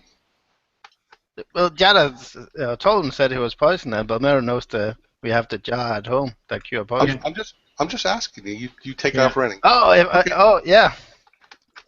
All right. Wait, no! Stop him! I stand in front of him. I say, "Look, as you go running he's trying to get help for him. Let him go." All right, the rest of you know stay. better. Well, bring him with us to the guard house then. Yes, but we need to go by the Faye's house on way. Faye's house. Yes, Is she the fake? the man before he say he dies or falls off horse. He says born Faye, fake, fake, but it might be Faye. Okay, I'm gonna have you and Talrune can make me a perception or medicine check. I think there's a medicine skill. Yeah, I got a 22. Okay, and Jaudet? 16. All right, so this guy looks like he's getting worse. All right, hold on. I thought Valmera ran off with him. Yeah, I'm still running. Not with the body, no. Yeah. Oh, wait a minute! Stop the presses. I didn't know you were running with the body. No, Yeah, he would not have permitted that. Then I'm stepping in the way of him to let her run because she's trying to save him. That's the right thing to do. Yeah, they have no authority. Okay, so he's screaming and shouting. The guards are yelling, or the guard rather is yelling. Townspeople are shouting. There's like a bit of a pushing and shoving match. So you've got this body on your shoulder, and you're like trying to make. You can make some progress with the crowd, but you're not making more than like a fast walking speed. So what are the rest of you doing now? So Bram is there's a big shouting match. 5 people lying there on the ground. I got my head away and I look around. This is the worst day ever. What's going on? Where is he going with that? I turn to him and I walk towards him angrily with my fists like clenched at my side. I say, "She's going." I say, "She's going to save his life. Now let him go. Let her go, rather." He draws his weapon. He says, "Look, you step back. For all I know, there's been a murder committed here, and you're responsible. For all you know is nothing. Now you step back." And I stand there and I. He raises his axe high. My hands begin to glow in front of me. Okay. Okay. All right. There's going to be a very, very loud thunderclap centered right on Jawdad. Just wham! What in the hell is this going on here? You go get Ivan. You go wake up Adine. Right now we have body. He is dying. She's trying to save him. You know where we live. He is like I can throw a rock, hit back of jail. So, I suggest we go there and you put axe down before I rip your small head off and eat it. Let's go. I know Ivan has given you some authority in this town, but you'll not be talking to the law that way. While they're doing that, Bamera will will shout at the crowd, "Get out of the way! I bring him to the healer." And she will, Okay. You're heading where? Where are you heading for? Toward our house, where Yeah. the ointment is. yeah, up the main street. If I recall, that leads to where we live, right? Up Coast Road? You're going up Coast Road here? Yeah. Yeah. All right, so Balmera, you can make me a perception or medicine check. Alrighty.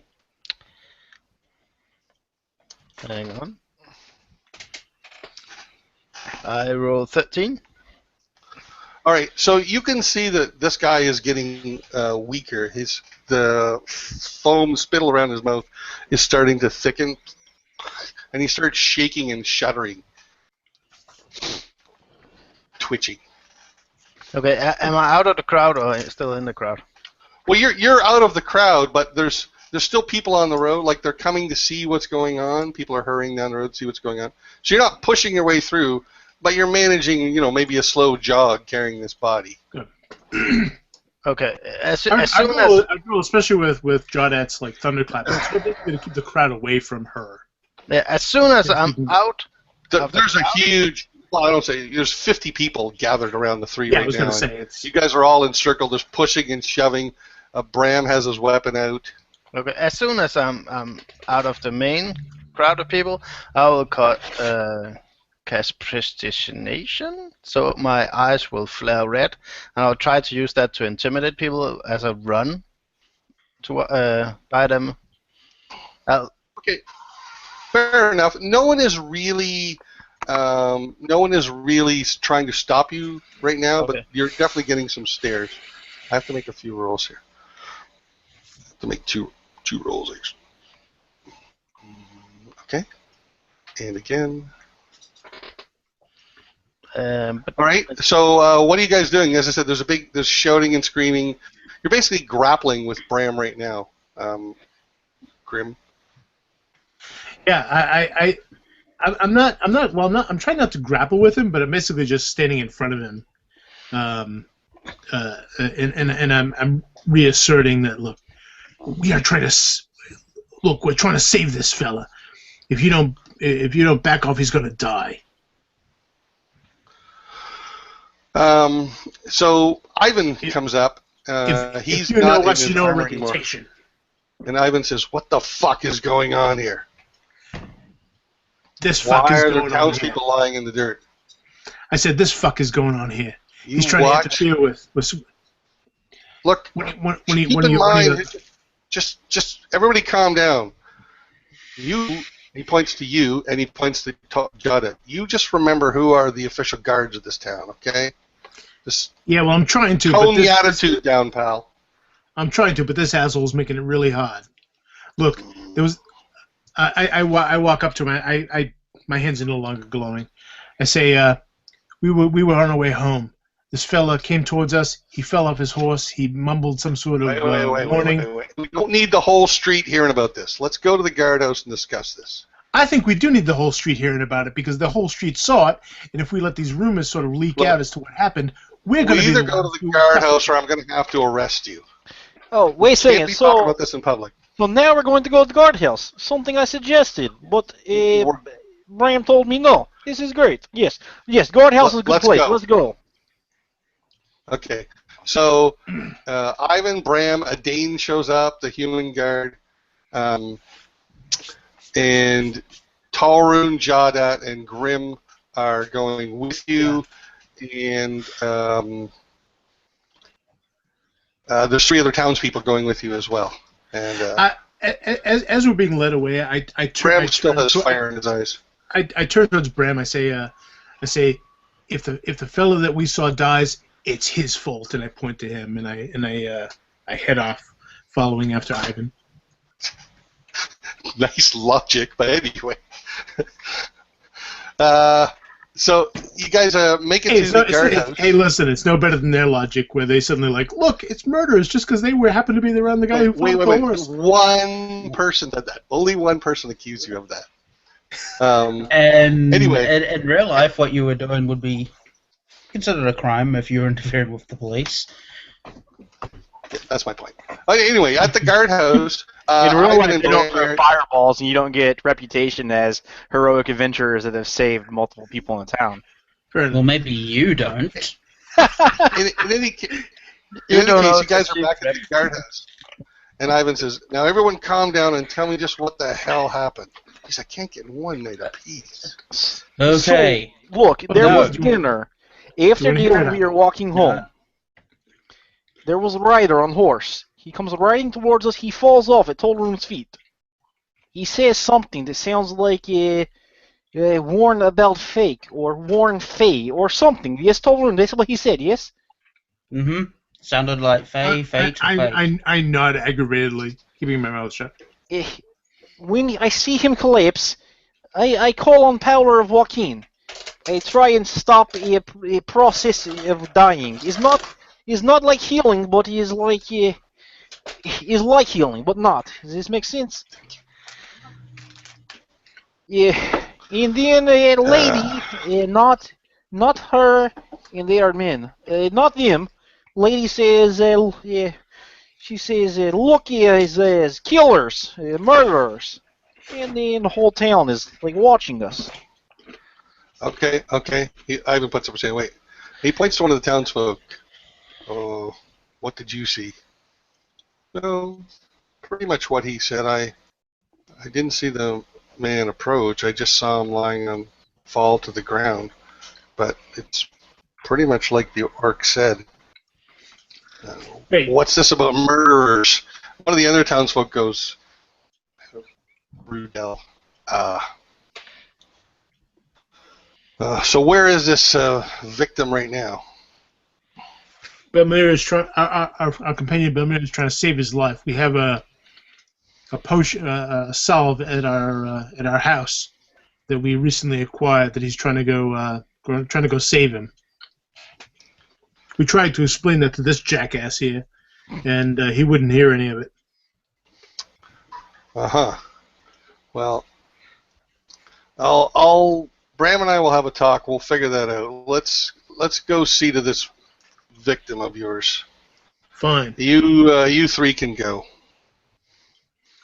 So, and when you come out of the guardhouse, there's about 15 townsfolk watching. Many are whispering to each other and stuff like that. So as you we're hear the word murder, not murderer, murder, a few times. As we're walking, I look to Bram. Yeah, you of course know that I do not eat human heads. Look, all I know is one of the citizens is lying dead on the road, and people are trying to run away with the body. Yes, but is also whatever your intentions. You might want to think about appearances next time. I say you're wrong on both accounts. Maybe you should think about the situation rather than appearances. Well, look, appearances says yes, his body in the street is being run away with. However, everything we have done, you have known us. It's not like we are going to put body in house and keep it for a scarecrow decoration. You know this. Meanwhile, back at the house, Bamero is dressing up the body as a scarecrow. Dang it! And Dang it, then we get in, and that's what we say. Bamero's like, let me explain. I can. This might look bad. And that's a reasonable explanation for it. Okay. Okay, so how I need help me with a few estimates here. I don't want to go. How far would you say it is from? Say here to here to here. What is the scale? Give me an idea how big the 3 is. Yeah, it's hard to tell. Pretty well, 3 is the biggest building in the town. Right. Probably it's 200. 3 is maybe Yeah, something like that. 150, 200 feet, like that. Something like that. All right, Three so stories tall. it's probably 800 feet up and then another 250 feet down. So call it a quarter mile. Quarter of a mile, something like that. A quarter of a mile. Sake. Well, yeah, but also, I mean, if that's just open field in between, I Yeah, Assuming- it's again, not really I- open field. I got trees and backyards and stuff like that. well, I just right, but I'm didn't draw assuming, them all. it could still be cut across. It's commons kind of thing, or So, Well, yeah, like. maybe Balmera around the corner. Right. But I would say I out think of panic she probably took to the road. Yeah, I think she took the to road because okay. she doesn't know this town that well. you're carrying a heavy weight. So what I'm trying to figure out is how many rounds it would take him to get from here to here carrying that body. Uh, So Okay, so there's 1,000 feet. Maybe it'd be about 12. What would we figure? 1,400 feet, something like that. yeah. 1,000 feet, right? And you can move W speed. Yeah, but you're probably encumbered carrying a body. But she's pretty strong. well, look. So Carrying body? minimum case is going to be 12 and a half rounds. Right. So 12 and a half rounds. so you're talking about 10 or 12 minutes. 12 and a half rounds is like a minute. She all right. So at double her move, Oh, that's right. Yeah. Sorry, I was adding an extra zero. I would imagine time wise, it's probably about 3 or 4 minutes because it's, Yeah. it's a quarter mile that you could honestly walk a quarter mile in 3 or 4 minutes. So you figure that if her speed is walking because she's carrying someone that's that heavy. All right, so I'll I got to make a whole bunch of rolls then.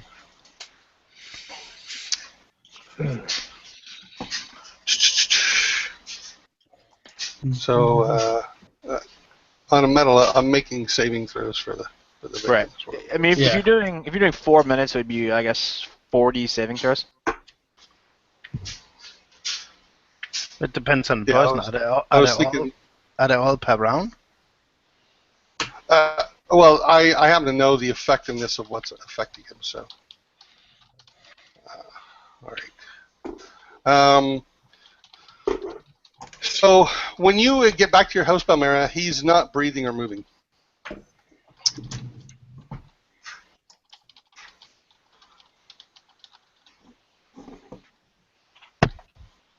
What do you want to do? I will take out the potion or the ointment, and I'll take a dab and smur it on his lips where he seems to be foaming from. All right. I suppose he can maybe make some death saves. It was a cool plan. I don't want to negate it. I want to see the possibility. Oh, okay. So, all right. So he goes from pale to less pale, but he does not regain consciousness. But he does not die either. Okay. When she got in, she just put. There's a loud knock on the door of a gauntleted fist. She just put him down on the floor and quickly got the ointment out from the. So she'll put him up on the bench. Okay. Okay. So he is unconscious. He's got a poor pallor. He's got a weak, but shallow but steady breathing. It's kind of weak. Here. Boom, boom, boom, boom, boom on the door again. Crap. So Ivan and the rest of you are outside. You can go in, or you can wait till Ivan bashes the door down. I was saying, if you were at our house, not the yard house, I'll just walk past. Maybe it's who's beating on the door? Is it Ivan? Yeah. Ivan, yeah. All right, so yeah, I the next time he swings, I sort of gently catch his incoming fist, and I'm like, he's like, door, we cannot afford new one, and I just open the door. Okay, so he strides through first, and he looks around, quickly assesses the room, goes over to the body, puts his fingers to the neck. He's alive. Whoever he is, I don't know this man. Okay. Can you possibly tell where he's from? Ivan, is it possible to send guard to Faye and Ina's house? He may have Good said point. warn Faye, not fake. Dane, go get Faye. Bring her here. She won't want to come. Tell her it won't be long. Get her to come here. Torun, you were asking questions. You are good with this stuff. What questions should we ask? Yes? Question mark? Well, can anyone tell where he's from? He rode into town from the north, right? Actually, yeah. Does he look like a local, Rob, or does he have? I mean, obviously his complexion's kind of shot right this second, but dress-wise. So he's dressed in what would appear to be decent traveling clothes, more than the average person would afford. He's dusty. A lot of like road dust on him. Aside from the pallor complexion and everything else, he looks slightly undernourished, not terribly. The only thing you find on his person is a ring, which is on a chain, and it is a guild ring. I'm a member of a guild. Talrune, you can make me a history check, and I think Grim can. I'll have to check your background, Grim. Check. I got a 17, which is very lucky considering my modifier. Just remind me where you're from, Grim. That's a good question. I haven't thought where I'm from in a long time. Okay, it doesn't. You know what? It doesn't matter. He rolled a 17. So Talrune, you anyway recognize it as a merchant guild ring from Anrock. Anrock. I was matter on my ref. Grim, did I see you taking that horse? Your father perhaps had one. Yeah. The horse is long gone. The horse kept going. Oh, okay. Well, this ring is all the way from Anrock, which is on the other side of this country. It is? May I see? I'm not touching it. You can take a look if you want, I suppose. Okay. I look at Ivan for information. You would also recognize it, Belmira. That makes sense. She looks back at Ivan. So you're not gonna smash in my head if I pick up the ring, right? Who are you saying that to? Ivan. No. I'm not trying to steal him. I'm not trying to do anything. Steal him. Yeah. Suspiciously specific denial much? Yes, because I had to fight people to actually save his life. By the way, I use some of the ointment. She yanks the chain off and looks at the ring. Yeah, you would recognize a guild ring from Anrock. So I recognize the guild? You don't know the guild, but you know it's a guild ring. A business guild, like a merchant type, but you don't know what business. What specific merchants, yeah. This is from a trade skill. Yeah, you're right. All the way in Anrock. That's a Jordan, long way. you know animals pretty well. That horse just keeps running once it fell off, so I'm going to assume it wasn't running all the way from Anrock. Yeah. He's got some energy in it. Why do you assume that?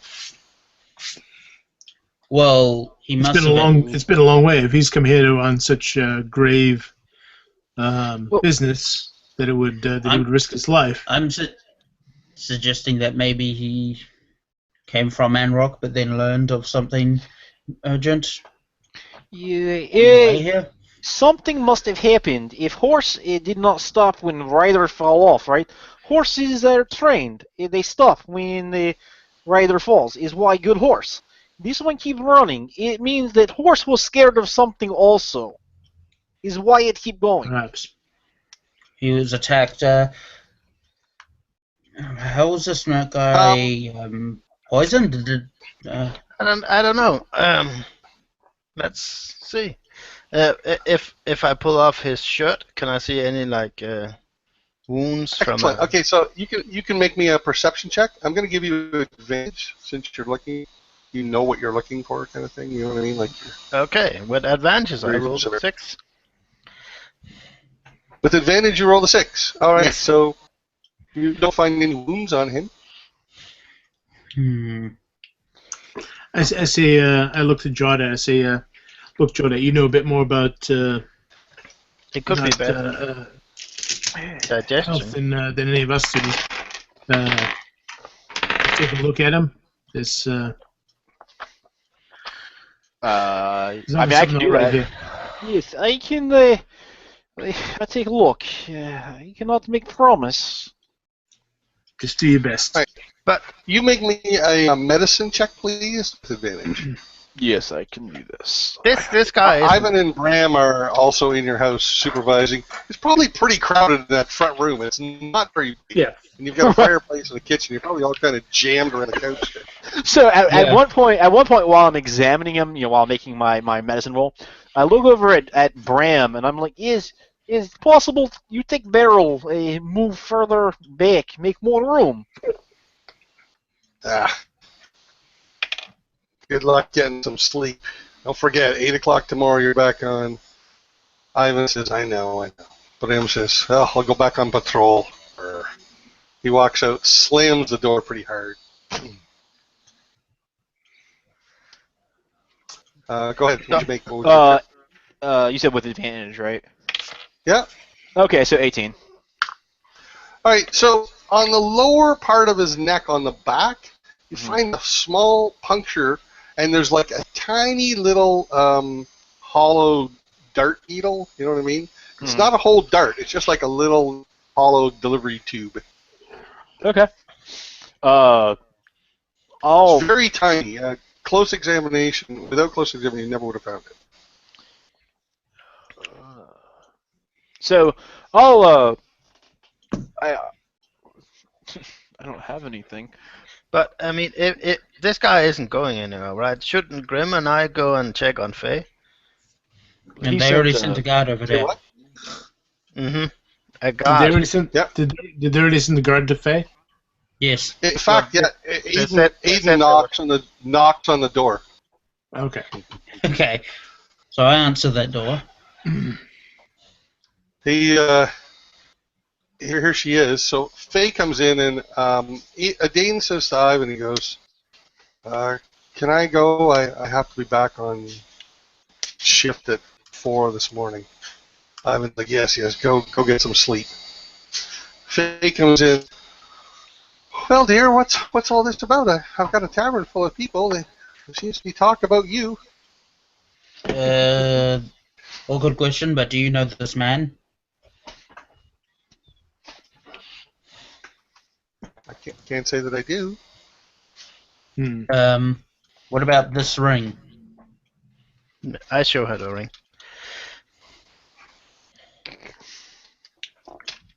No, is it supposed to mean nothing to me? Who is he? What happened? Well, I kind of take her aside and say, look, it's possible that he had a warning for you. You're going to have to take her to a back room in this house if you want to take her aside. Well, I'm not taking her like that far aside. Just sort of like putting my arm on her and I say, I take her, just sure. turn her away a bit. I say, look, this fella, he came into town and fell off his horse, half dead, and he's frankly, he's knocking on death's door even now. But it's possible that he said that we need to warn Faye. And being the only person in town of that name, as far as we know, we wanted to find out if you knew anything about him or any reason why you'd have a warning necessary for you. Warn me of what? Unfortunately, we don't know. I'm grateful for you're concerned, but everybody loves me. Presumably, but not everyone is in town, and not everyone is as kind as you are. Faye, I'm gonna I've agreed for almost a century. I'm gonna pay close attention to her while she's speaking. Can I make an insight check? So, Yeah. I think it's inside, right? yeah. Is that what disadvantage, Rob? No, I think you know her well enough. What is it you're looking for? Just if I would deny that I know Tolrone, so basically, to see if she's telling the truth, basically, of that she actually doesn't know this guy or know anything about what's going on. Basically, Yeah. Okay, go ahead. Go ahead, make me an insight check. yes, I rolled a 6. Jesus. She seems sincere. Yeah. I kind of steer her away from the body, and well, it's not a body yet, toward the door, and I say, "Look, we don't know if this means anything, but just keep an eye on yourself. I'm sure Ivan." Wait. What? Faye, has anyone interesting come to stay at the inn recently? I guess it. Interesting people come in all the time, dear. You're interesting. You're all interesting. Well, exceptional, interesting people, I guess. From down south, maybe. Ferris is new in town. She's pretty interesting. So there's been no one snooping around. No one creepy. I get travelers all the time, dear. I sometimes have over 100 customers in my place, but I've not seen anyone threatening or openly dangerous. Well, I mean, in case that he did say, I have to warn Faye, I think Grim has a point that you should do whatever you can to be extra careful. I And don't know who it could be. I don't have any family. My husband's been dead for more than 50 years. Well, look, we're going to do our best to find out.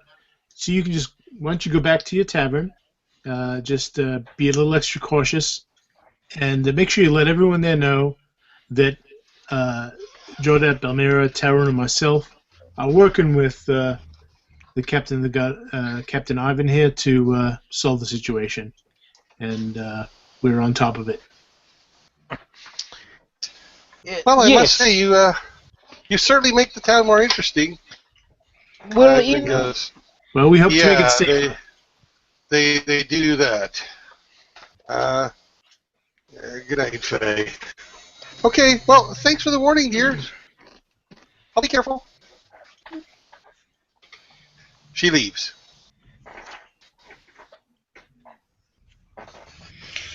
I don't know if these guys are going to pull through or not.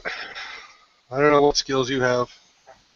Maybe one of the priests can help them. I don't know.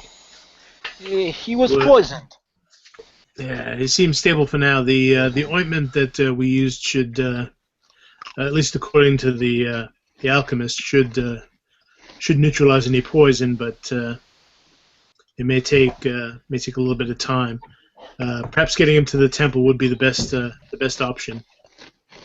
You see, this is the thing about adventurers. Just hear me out. You see, it's great here. If you weren't here, this man probably would have died. He probably wouldn't have had the medicine available that you had available. And yet, there's also a part of me that thinks if you weren't here, he might not be either. Don't get me wrong, I'm not blaming you. I know it's not your fault. It's just that you guys' trouble seems to swirl around you like magnets. I don't understand it. This is possible, but even let me ask you: in all of your time as a guard, was it a little guard or medium guard or head guard? With the adventurers, they come in. Sometimes they're problems, sometimes they're not, but always there is some trouble, something that comes to town. But definitely make Crossmeet less dull. Yes. But if it if these things that they come, and if we are not the only adventurers that come to Crossmeet, as time stands now, there is much less guards. So it's at least good that you know that you can count on us, that we are not inviting trouble, but we will stand with you to help keep the town as calm as possible. I kind of step forward and I say, look, Ivan, you can think of it this way. You could say that trouble follows adventurers, but at least in our case, I think you can say that perhaps, bad times were coming, and the gods saw fit to deliver us on to Crossmeet and help us in this time of need. The fates brought us together. I thought he was the religious one. Yeah, maybe you're right. I think more in terms of fate myself, but and I'm not particular to any particular god, though. I think denying their existence would be kind of foolish. So perhaps there's a greater power here that brought us to Crossmeet, and maybe it's just lucky that we did. In any case, what the hell can we do, right? The gods are going to do what the gods are going to do, and the rest of us got to deal with that shit. Yes, but this was not done by God. This was done by someone with very tiny darts, like this. As most evil is done, yes. It's true. I've never seen a god commit a crime. By the way, do you recognize a dot like that, Ivan? No, I don't deal much in poisons.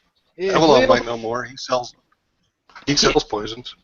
Yeah, this is not dart like hunting dart or like normal. This is very specifically designed to kill someone and not be found. Yeah. So what you're saying is that a professional assassin did it? No. Well, yes, but not an assassination. You see, assassination is killing someone who is very important, or wealthy, or something, a person of note. This is just murder by professional. Well, attempted. Well. Wait.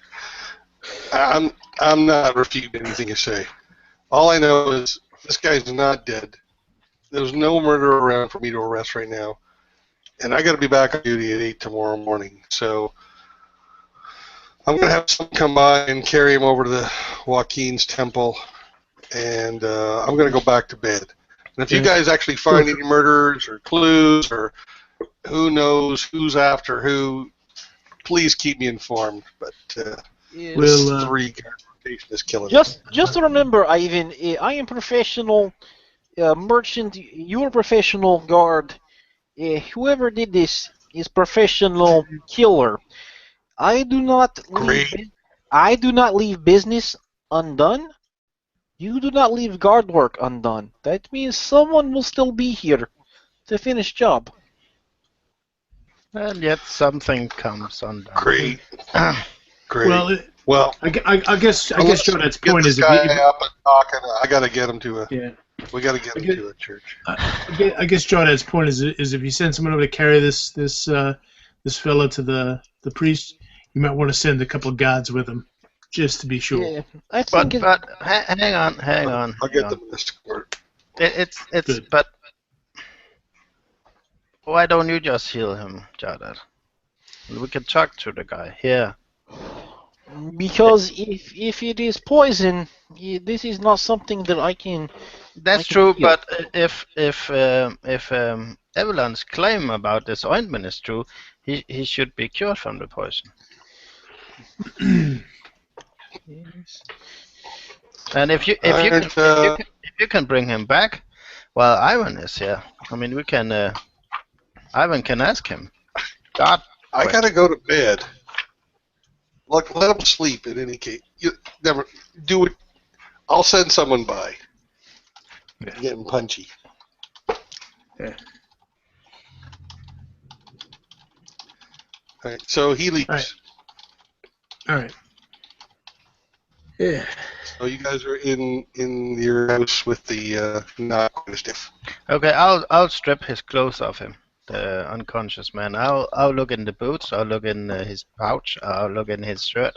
I'll look in his pants. Whatever he has for any notes or anything that's documents written. Okay, you find nothing at all on him. The only real clue you find, I mean, again, the clothes are nicer than the average person's might own, but not, royalty level. You do find a tag in one of the clothings which indicates that it was made in Anrock. Oh. How about when he's naked? Does he have like an adventurous body full of scars and old wounds? No, but he has several recent cuts, bruises. Not like he's been tortured or beat up, but just like he's maybe been. Right. Yeah. Okay. So how long does it actually take to get from Crossmeet from Anrock? It would take weeks. 10 days. There's no weeks in this world, but yeah, a couple of 10 days. All right. So what do you say, Jared? Yeah, I can try. I mean,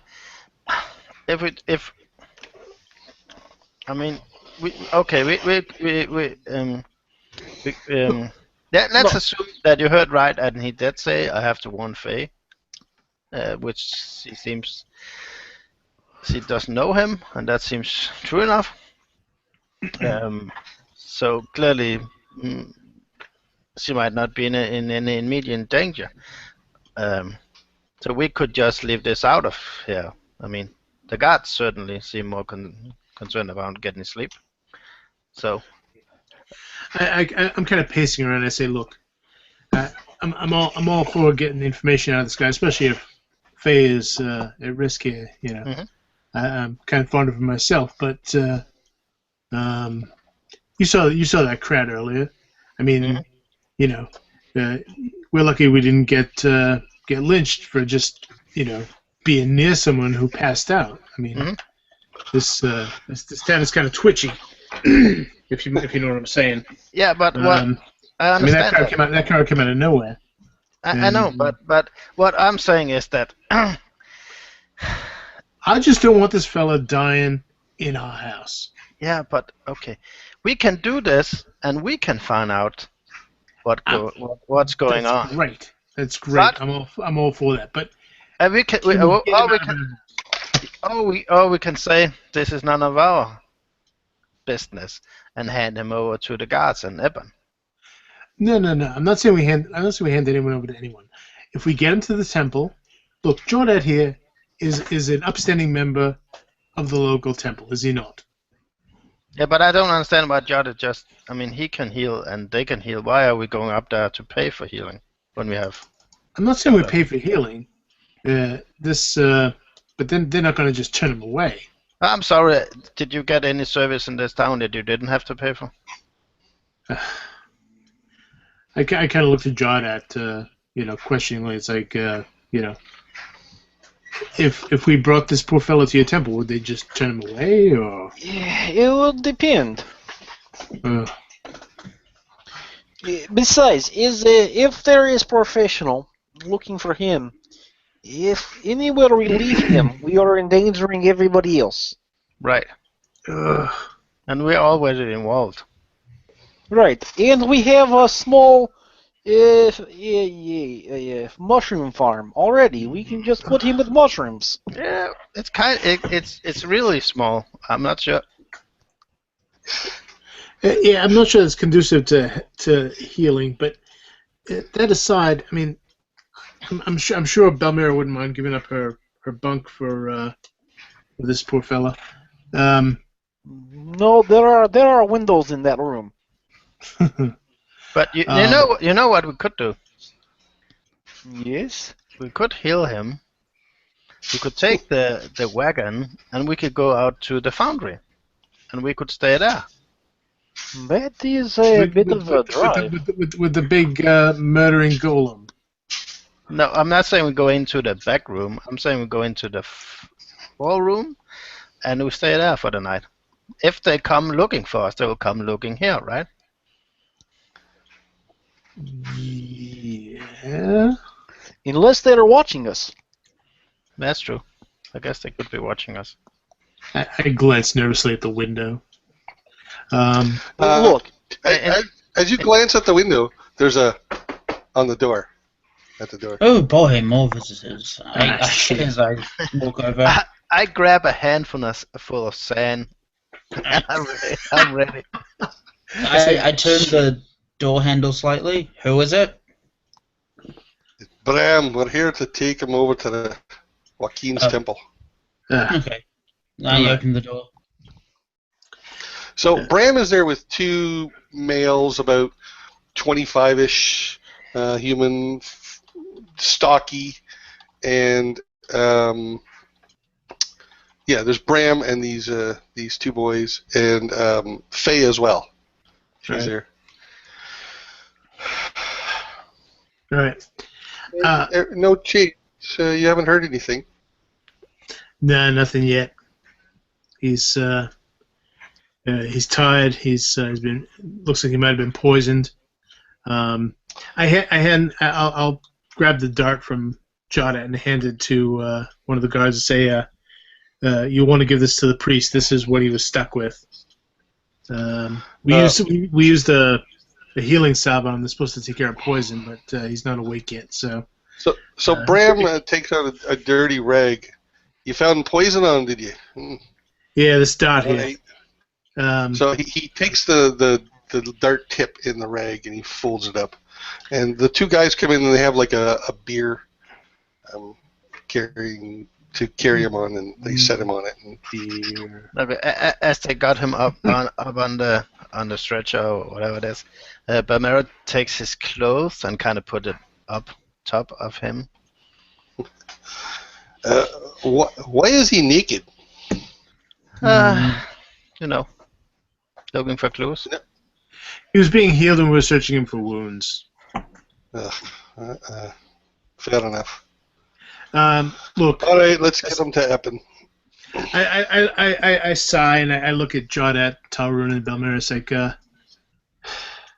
look, I'm gonna go make sure he gets there in one piece. Okay, maybe we should go. Maybe one of us should go with you. No, the rest of maybe we should go look after the horse. I mean, if Jaudet knows about beasts, we can find the horse and maybe it has any saddlebags. I will see if I can find a horse. You can go with the person. No. I don't think we should. I mean, Grim is going with the guards and the two boys and Faye. I don't think you should go alone. Nah. I think I should go with you. Balmero, yeah, it's a good idea. You go with Faye. Jaudet, why don't you take care of the horse? Look it over, see if there's anything in there that gives us any clues as to what. If I can find it. And we need to find the horse first, and I don't want Jaudet alone. Well, take Talrun with you. Yeah, okay. So Talrun and I go after horse. Yes. Balmero goes with Faye, and you are going with body. I mean person. Well, yeah, and in this guy. Faye, hang on. Faye, she went home from, right? Faye went back to the three.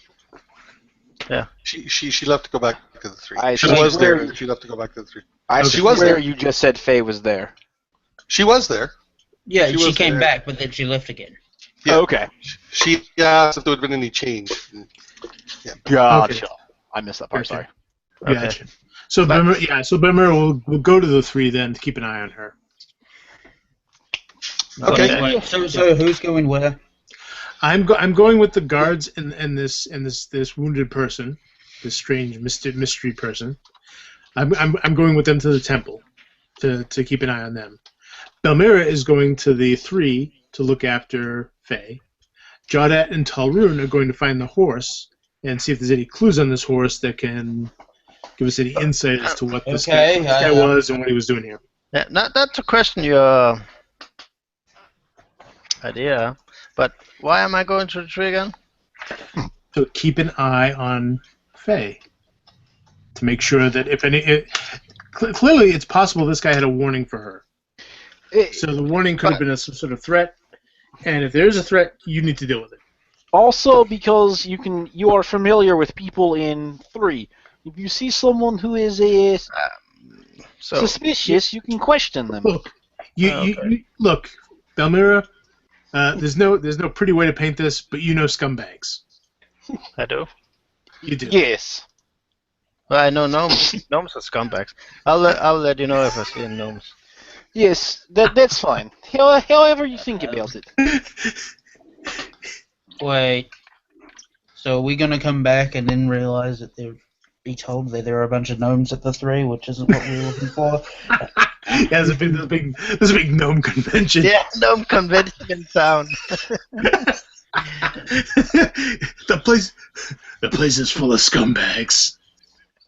Yep. She goes all the Rorschach on them.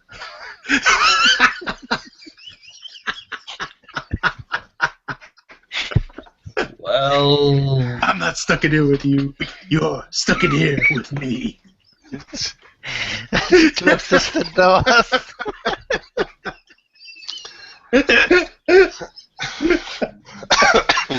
Okay, so No, I'm going with the wounded man and the guards anyway. okay, so you head over to the church. I'll spell it out here. Church Joaquin. You escort them. Balmera, you go to the 3, and Talrun and Jada, you're like wandering the streets of Crossmeet looking for a horse. Well, not wandering, because the odds of the horse rapidly changing direction and wandering down an alley is pretty slim. So, I guess it would be going up Workers' Way, right? That's where it would have been running to? It was running south, actually. Coast Road. The Coast Road. Mm-hmm. So then, I guess it came down Workers' Way and was heading this way. Yeah. So yeah, and not a horse, the specific horse that this guy was riding. Right. So basically, as we're walking, we're just gonna be listening. Yeah, that's my horse. The sound, I would imagine that the most part of the town is doing whatever it's doing. So yeah, we're just looking for the random horse that's not inside of a stable or in someone's backyard. Probably somewhere munching on something because once it calmed down, that type of thing. Okay, so you're walking south along the coast road. So okay, Grim, you make it to the Church of Joaquin without incident, other than probably triple the normal amount of stairs. Nobody accosts you or makes any sort of threatening gesture or makes any sort of assassination attempt. Yeah, that you know of. That's it. They already succeeded. It was probably nothing. Definitely get the feeling of being watched. Yeah. At the 3, Balmera, when you walk into the 3, you see the Iron Golem from the Foundry. No. The place is. That is a known scumbag. She's looking for unknown scumbags. Okay. So inside the 3, you can see Faye, and she seems to be working as normal, smiling as normal. She gives you a little nod. The place is busier than usual, and there's definitely a lot of buzz and talk about the near murder, possible murder that occurred in there right outside the 3. Okay.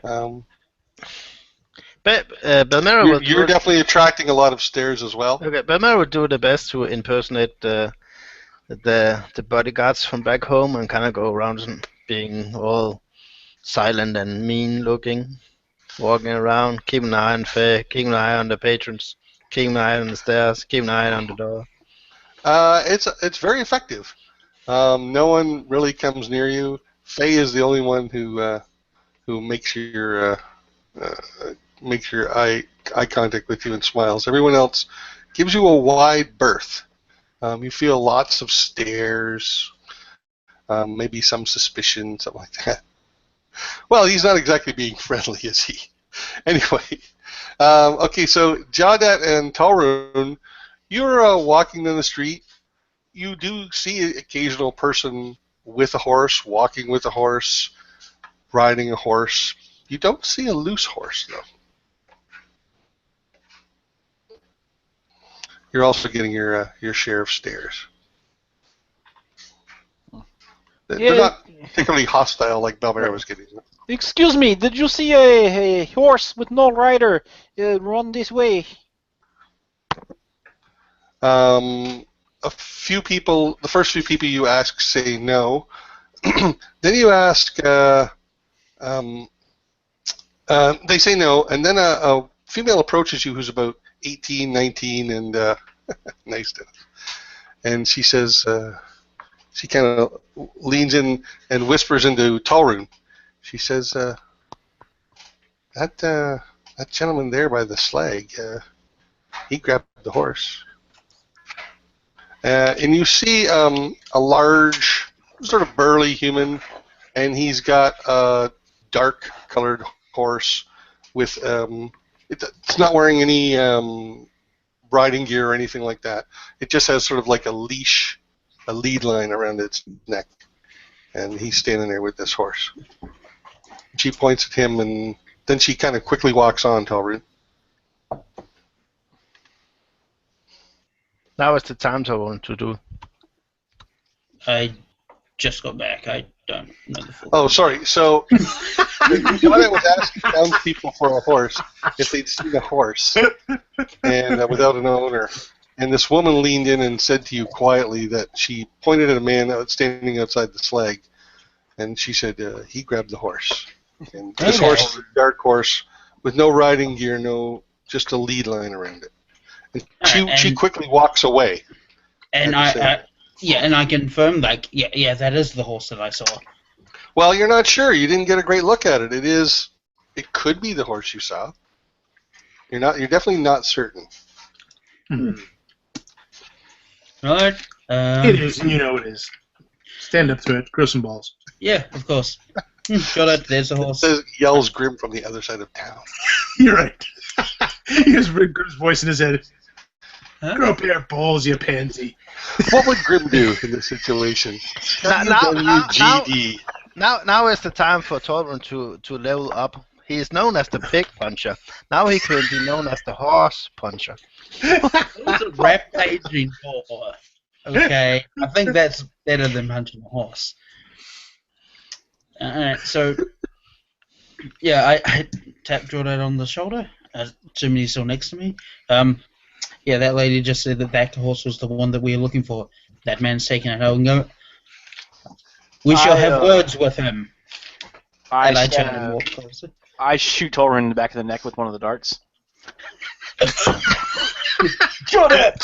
I knew it. Make an endurance, make a constitution save. I knew it. All right, so I'm not as convinced that it's the right horse. I want it to be, but I'm not convinced. So I'm gonna let Tolrin take points on this and part of me is screaming, "This is the most horrible idea ever." That part of me is my mouth as I'm like, "Oh no, It's not a good idea." But we've already done we've already done the most horrible idea ever. Right, that was dinner. I got that. Yeah. Thanks. Yeah. Mm-hmm. So yeah, I'll follow him. I'll follow him over there. All right. So when you two get there, he's slowly walking away from the slag pit. He's almost out in front. He's slowly walking away from the slag pit. Excuse me. Excuse me. Yeah? Is that the horse that ran away from the guy that died up by the free? Sorry, let me... Somebody died? Yes, and this horse came running down there. I was wondering if that was the horse. No, this is my horse. Oh, you're the most terrible... Someone told him that there was that you found horse. Well, they made a mistake. Not me. Oh. This is my horse. Yes. Okay. So what's his name? Fred. All right. Is it a dude horse? It is a male horse. Alright. I turn to Jordan. Jordan, does that That horse, doesn't come up often. Is it a dude horse? does that horse look tied to you? Wait, Jordan? let me check my. All right. I So can I'm, imagine guys leaning down, looking. so I'm going to walk towards him, not confrontationally at all. But when I do get that direction, I look at the withers of the horse and check to see if they are nickered and bleeding from having been driven, hard Okay. recently. Right. So you can make me an animal handling check. I'm going to give you advantage. Tauren, you can make me a normal perception check. Big money, big money. 1. That's Do I a know- cow! You're not even sure it's a horse. Is that a camel? I grab the the guy horse? by the neck and shove him against the wall. You trying to convince me a cow is a horse, boy?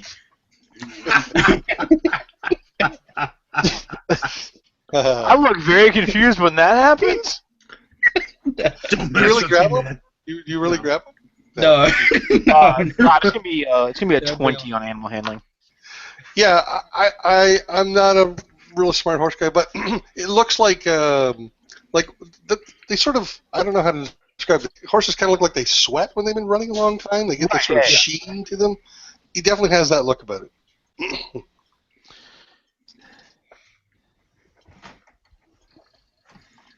Yes. So, tell me more about Fred. I am a big horse fan. I was wondering, is he like special? You're walking him on leash. Kind of a lead line. Yes, Don't but have a more. wagon. Yeah, yes, but then why are you taking horse to this establish? Oh, I understand now. You are also much bigger fan of horse. I rode the horse here, and now we're going home. With no saddle. Yeah, that's right. You don't need a saddle to ride. No, but if that was the case, your lead line would be tied around neck differently. So, what's your point? I'm accusing you of attempting to steal a horse. Subtle. No. This is my horse. Subtle. You're claiming Gotta- you're saying you own this horse? I do not believe you. Well, that's your problem, bud. No, it's also your problem. This horse is wanted for questioning.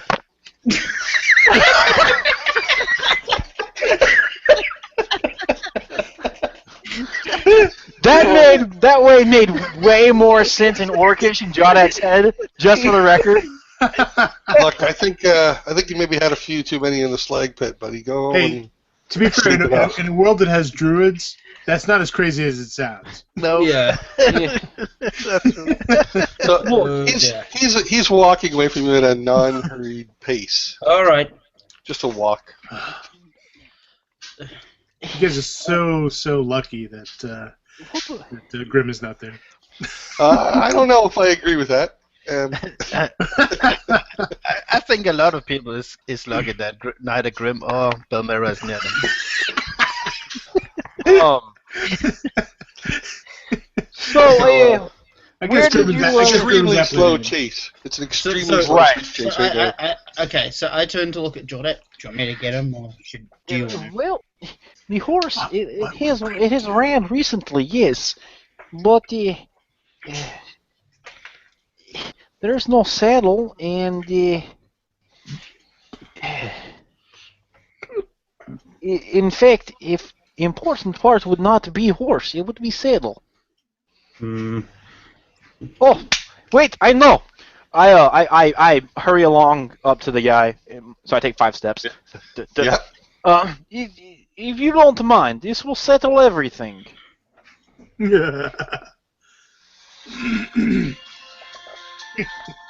Sure. Yes. Settle what? There's nothing to settle. It's my Well, horse. Go no, home. there was question, guards. There's a missing horse for a rider who fell ill. I just want to take a look at the shoe of horse. Is all.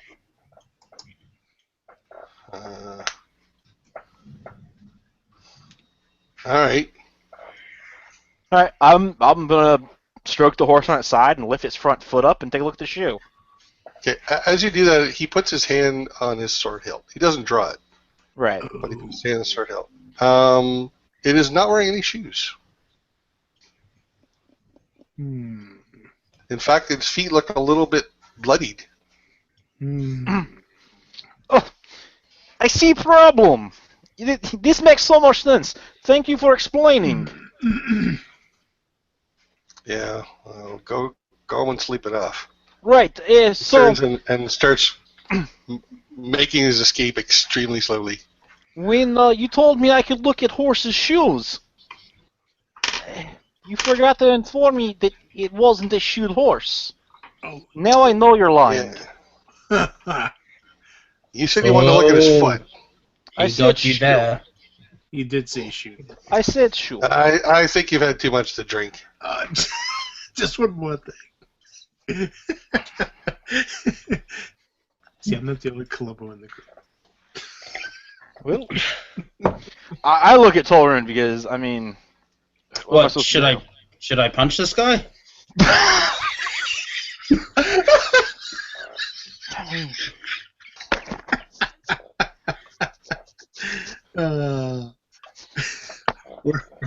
We're all about diplomacy.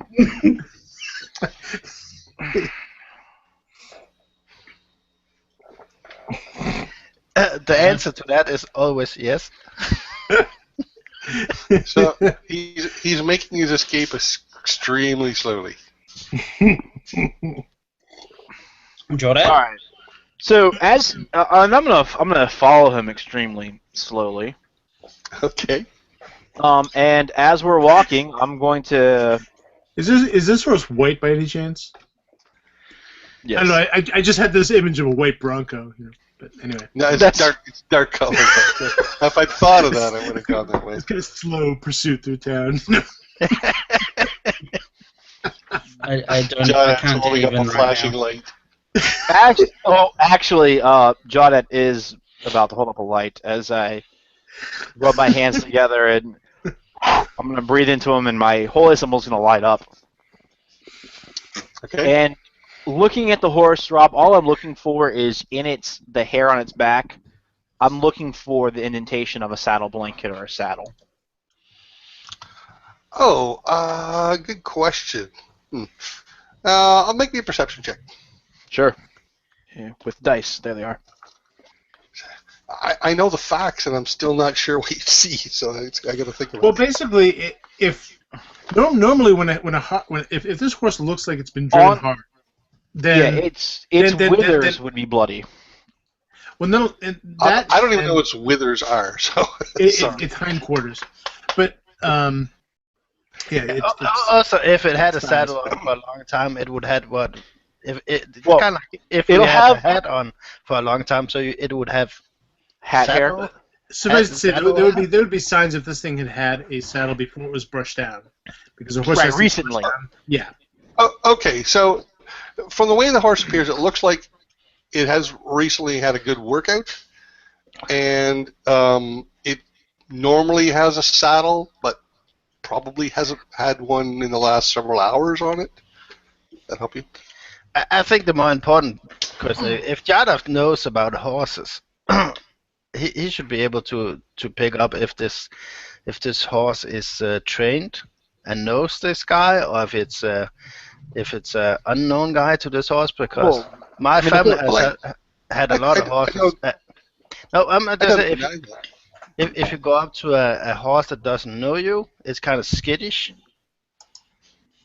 Unless of course it's a very trusting horse, but they also exist. They are kind horses.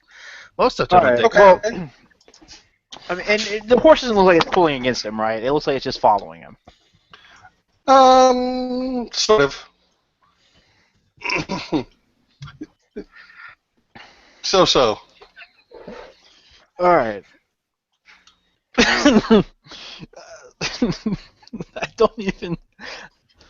Yeah. All right, so I look at Tolrun. I shrug my shoulders.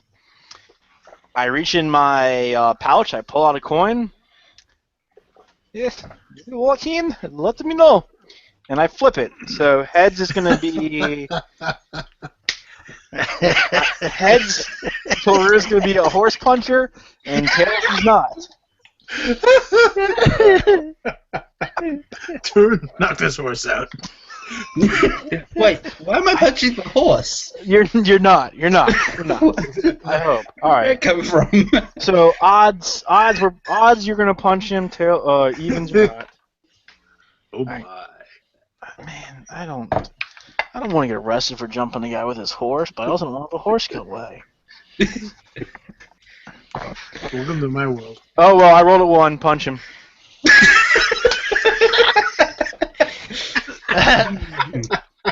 I like the logic in this part. We will flip coins for everything in the future. Hey, in fairness, Joaquin is the guy of chance and commerce. I did use a coin to make a decision I didn't know how to make otherwise. It was in character, yes.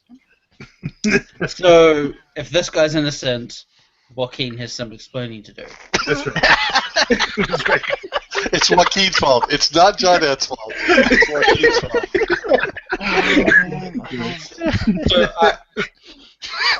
So I run in front of this guy, get ready to punch him clearly. Yeah, no, don't.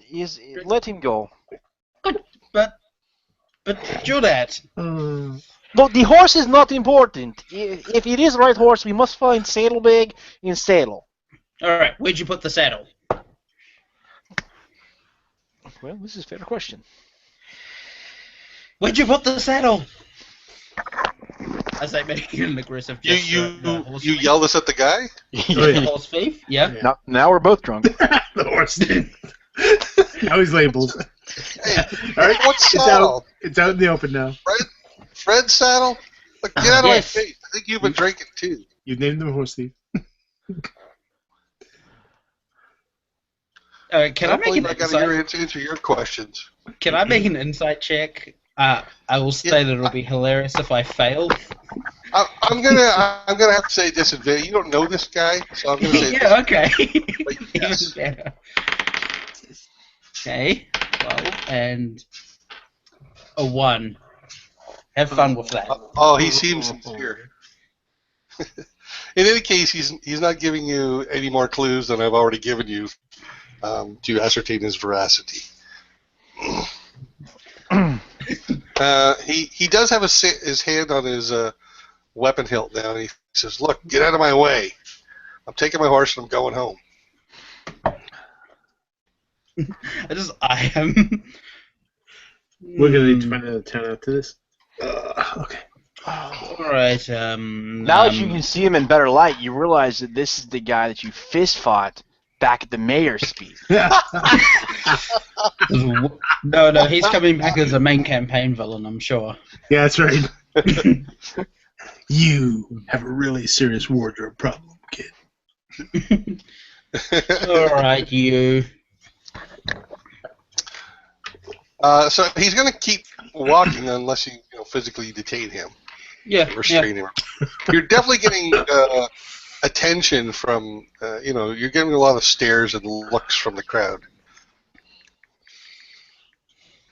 It's the extremely slow chase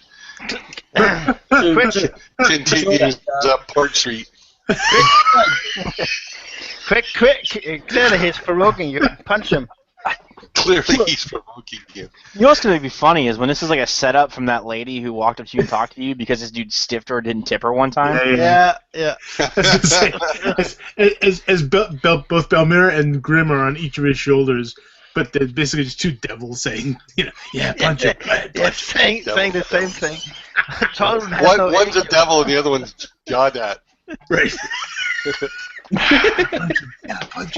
Yeah, there's just a scene where Tolerance is talking to his conscience out loud, and Jordan's just like, Wait, what? oh dear. Okay. So Jordan, if that guy hypothetically did steal the horse and he took the saddle off and removed the horseshoes, would the saddle be somewhere nearby? Well, he didn't remove horseshoes, and the horse's feet are bloody, so you'd have to do something. And yeah, it is probably stolen horse, yes. I just don't know if he's worth fight in street. We'll have to find some other place to find him then. But for now, we should probably find the saddle. And you're talking about this in front of the guy? Yeah. He can probably hear him. He's walking. He slowly continues to walk unless you stop him. He starts walking slightly faster. But here is interesting. Kill this guy. Here's interesting, Thorun. If it turns out that he did steal horse, and we find saddle, or someone is able to prove this, then he will be what is the word? Arrested as murderer for now. I kind of say that a little bit louder. Yeah, because he would be only person connected to crime. Now his pace picks up a little. Now we punch him. He just starts walking. He's not running or anything like that. He just starts walking. Really? You're really going to assault this guy? I don't know. Citizen's arrest. Yeah, Torin, I'm going to say that you would certainly be aware of assault laws that are prevalent in the. Wait. You probably should have mentioned this at the start. If assault is a crime in this weird foreign place. Just throw that in. Well, it's more aggressive citizen arrest. Aggressive negotiation? Yeah. Aggressive. wait, Because we have so so much to prove. So if you beat a guy up and say you're trying to make a citizen's arrest, is it like citizen brutality? I don't know. You just walk up and punch him in the face. You're under arrest. I don't know. Okay. After much consideration, Jordan, I've decided to not assault this man in the streets. At least not in front of Fred. What? You're looking for a fight? Says the devil on your right shoulder. Let us continue down the road towards edge of town. See if we find other horse. If not, his saddle and bags are important. Alright, so you follow him to here. To this Y. To this Y here. Can you see where Port Street? Where your map's not on. Oh, sorry. I'm sorry. On enough. You follow him to here, to where the road diverges here, on Port Street, and he goes up this way. So, okay. that's all I'm saying. Up towards Shaw's Emporium? Correct. Guess it's Merchant Stoneway. Well, Does he turn? If we go up to Portrait and see him move, does he turn right in the direction of Fair Skins and Murgy's Fine Leathers? What? Doesn't bode well for the horse. If we follow him and he is not his horse, we at least know he is criminal and question him about saddle and bags. If he is his horse, then we have Waste of time. Yes. So yeah, I guess we're gonna. At least I am. I'm gonna follow him up that alley, that part of Merchant Stoneway. Oh, sure, no problem. So he eventually turns onto Workers' Way, and he goes into a small house here. Okay. He looks around. How close by are you? Are you trying to hide, or are you making it obvious? No, I'm gonna be back on like a good bit up the street, maybe back by that big building up there. Not Show's Emporium, but the white big building. Okay. So you see him lead the horse around the back, and then you don't see him anymore unless you want to move in there. Well, I'm going to give it a few minutes, and then yes, I'm going to deftly and stealthily as I can, which is not very muchly, move that direction. I would be with you, so I'll sync up as well. No problem. So you guys both get to where you can see up where he went. A light comes on in this house, and I want both of you to make me a perception check, please. And let me see. You can have advantage on this check. It kind of makes sense. You have an advantage because the light's inside and it's dark outside. Okay, 14. And Jodat? 17. All right, so you can see him sitting inside the house, looking out the window. There's nothing to indicate he's seen you. Okay. Well, in that case, I'm like about maybe 3 houses up the road from him. Okay. I'm gonna cut through their side yard and into their backyards, and see if maybe he tied the horse up out back of his house. He did. It's behind this house. All right. Now, is there any? There's no sort of barn or stable, right? Correct. There's no sort of. Horse, is there a feeding trough?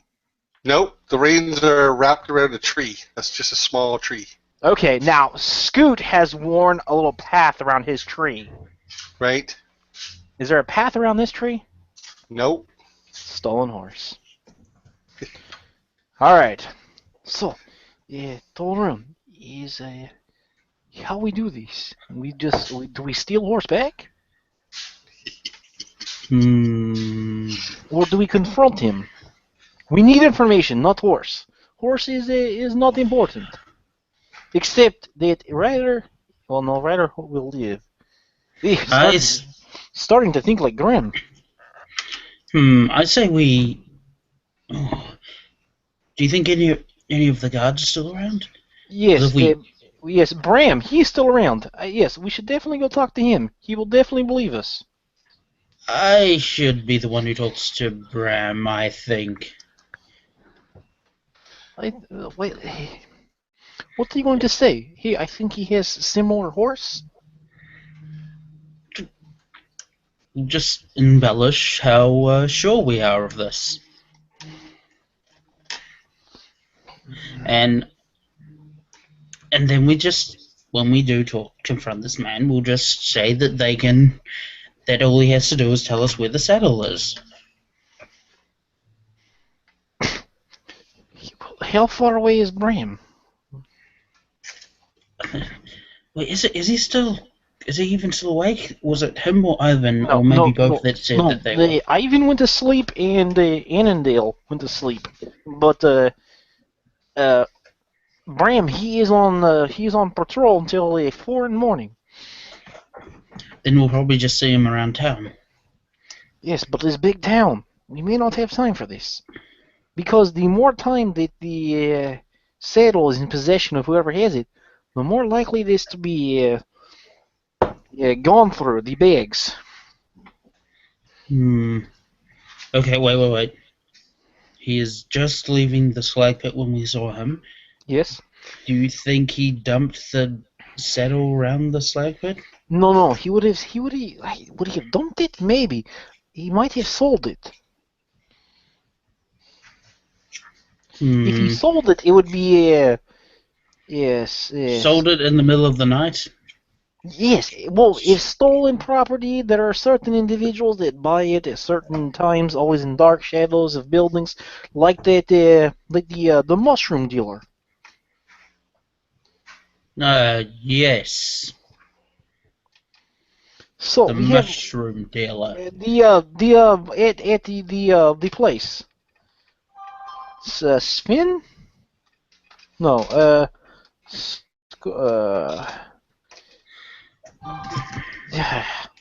one with at the slag pit. You mean? The one with the bodyguards. Did I fight one of those guards? I might have. Well, I guess we could talk to them. It's either that or we just break in and start harassing him until he gives us information where the horse is. Well, if we break in, this is crime. But he has stolen horse. At least we are sure of now. I maybe we could talk to this guy at the Slag Pit about it, and Yeah, in the morning we can. Yes, horse is not going anywhere. This is a good point. Yes, let's go back to Slag Pit. Yeah, and in the morning we can just tell the guards that this guy's a no-good, All right. rotten horse thief. That's right. So I'm gonna go ahead and I'm gonna sneak into his backyard, Rob, and Sure. I'm gonna pet the horse. And I'm gonna give it one of Scoot's carrots. Okay. It'll be back for you. Don't worry. He's okay. And then Okay. I'm gonna make sure that the jackanapes who tied it up actually tied it up right, that the horse is gonna be able to tug off and run off in the middle of the night. So Make me a perception check. it's also a stolen knot. What? 14. He did not tie it up correctly. It's very haphazard. And the leash, the lead line leash you're looking at is brand new.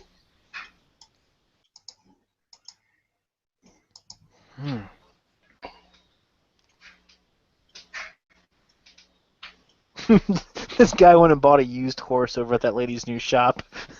It's not there. Whatever. All right, so I'm gonna retie it, and then yeah. Well, I guess we're heading to the Slag Pit to go. The two of us are going to talk to the seedy element of town to see if they just bought a stolen saddle. This is going to end well. We can dig through the dumpster out back. So yeah, we're gonna head. At least I know I am. I'm gonna head back to the Slag Pit. I think I'm going with you. and we're gonna look in the shadows, like outside the building first, and probably be a little more obvious than we intend to be, because well. Hey, I'm actually good at stealthing.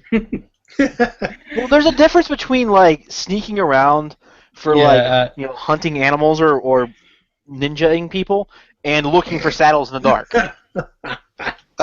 So outside the front of the Slag Pit, as is normal in the evenings, there's actually like a half a dozen drunks, or maybe a people, not necessarily drunk, maybe even 10. They're not all drunk. I don't say they're all drunk, but No, just also 80-90%. there's also some working people there as well. Some people are only half drunk. So, there's also some working people selling their wares out front. So it's not particularly quiet outside the Slag Pit. No, you can hear noise coming from the. All right. Well, as we're observing this, I'm gonna look around for places that I think to myself that I might have stashed a saddle.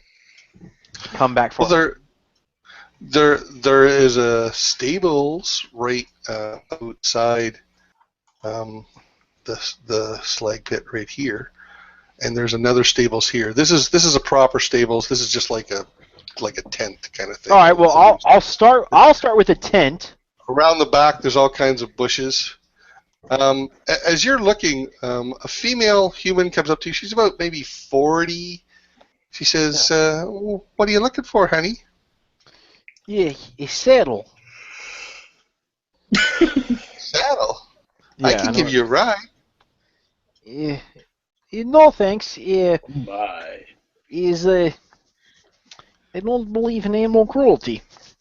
But perhaps, did you see a person with saddle throw in the bushes or in the stables? Or Well, I might have.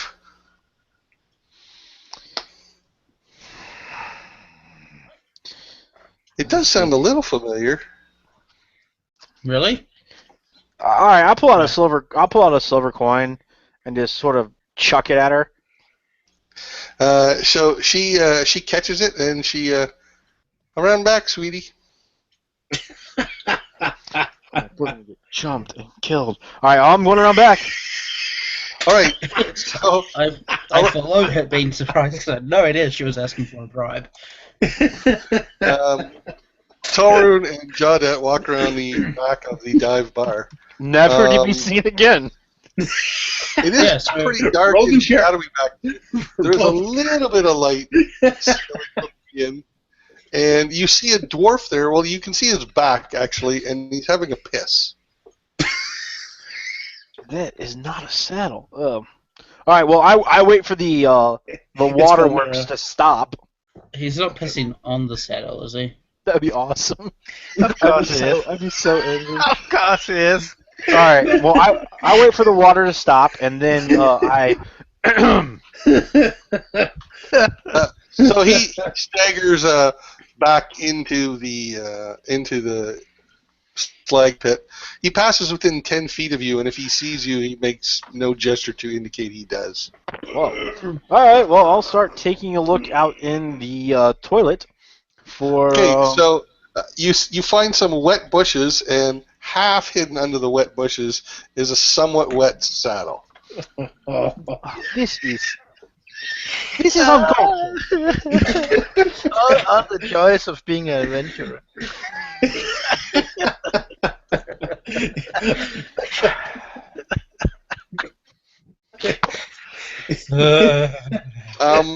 I pointed it. There it is. You have found the piss. I haven't even walked into the alley. Oh, you better pick it up then. I hate you.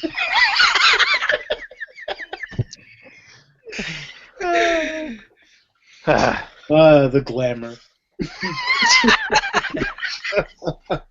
Mama said there'd be days like this. Were you about to say you're going to cut up to the other people? Yeah, I think we'll cut it off right here, guys. All right. Okay. Good session. We'll leave it up on a happy note. And you got some treasure, so. We'll cut back to the urine-soaked saddle. So there's your title for the next one: the urine-soaked saddle. The mystery of the urine-soaked saddle in Encyclopedia Brown. We should take over the slag pit and rename it that. Suits it. Okay, so thank you anybody who's watching. Like, comment, subscribe. If you can't comment during the thing, I switched them on. I'm positive they're checked on. I don't know why it doesn't work, but anyway, comment afterwards. See you next week. Bye. Bye.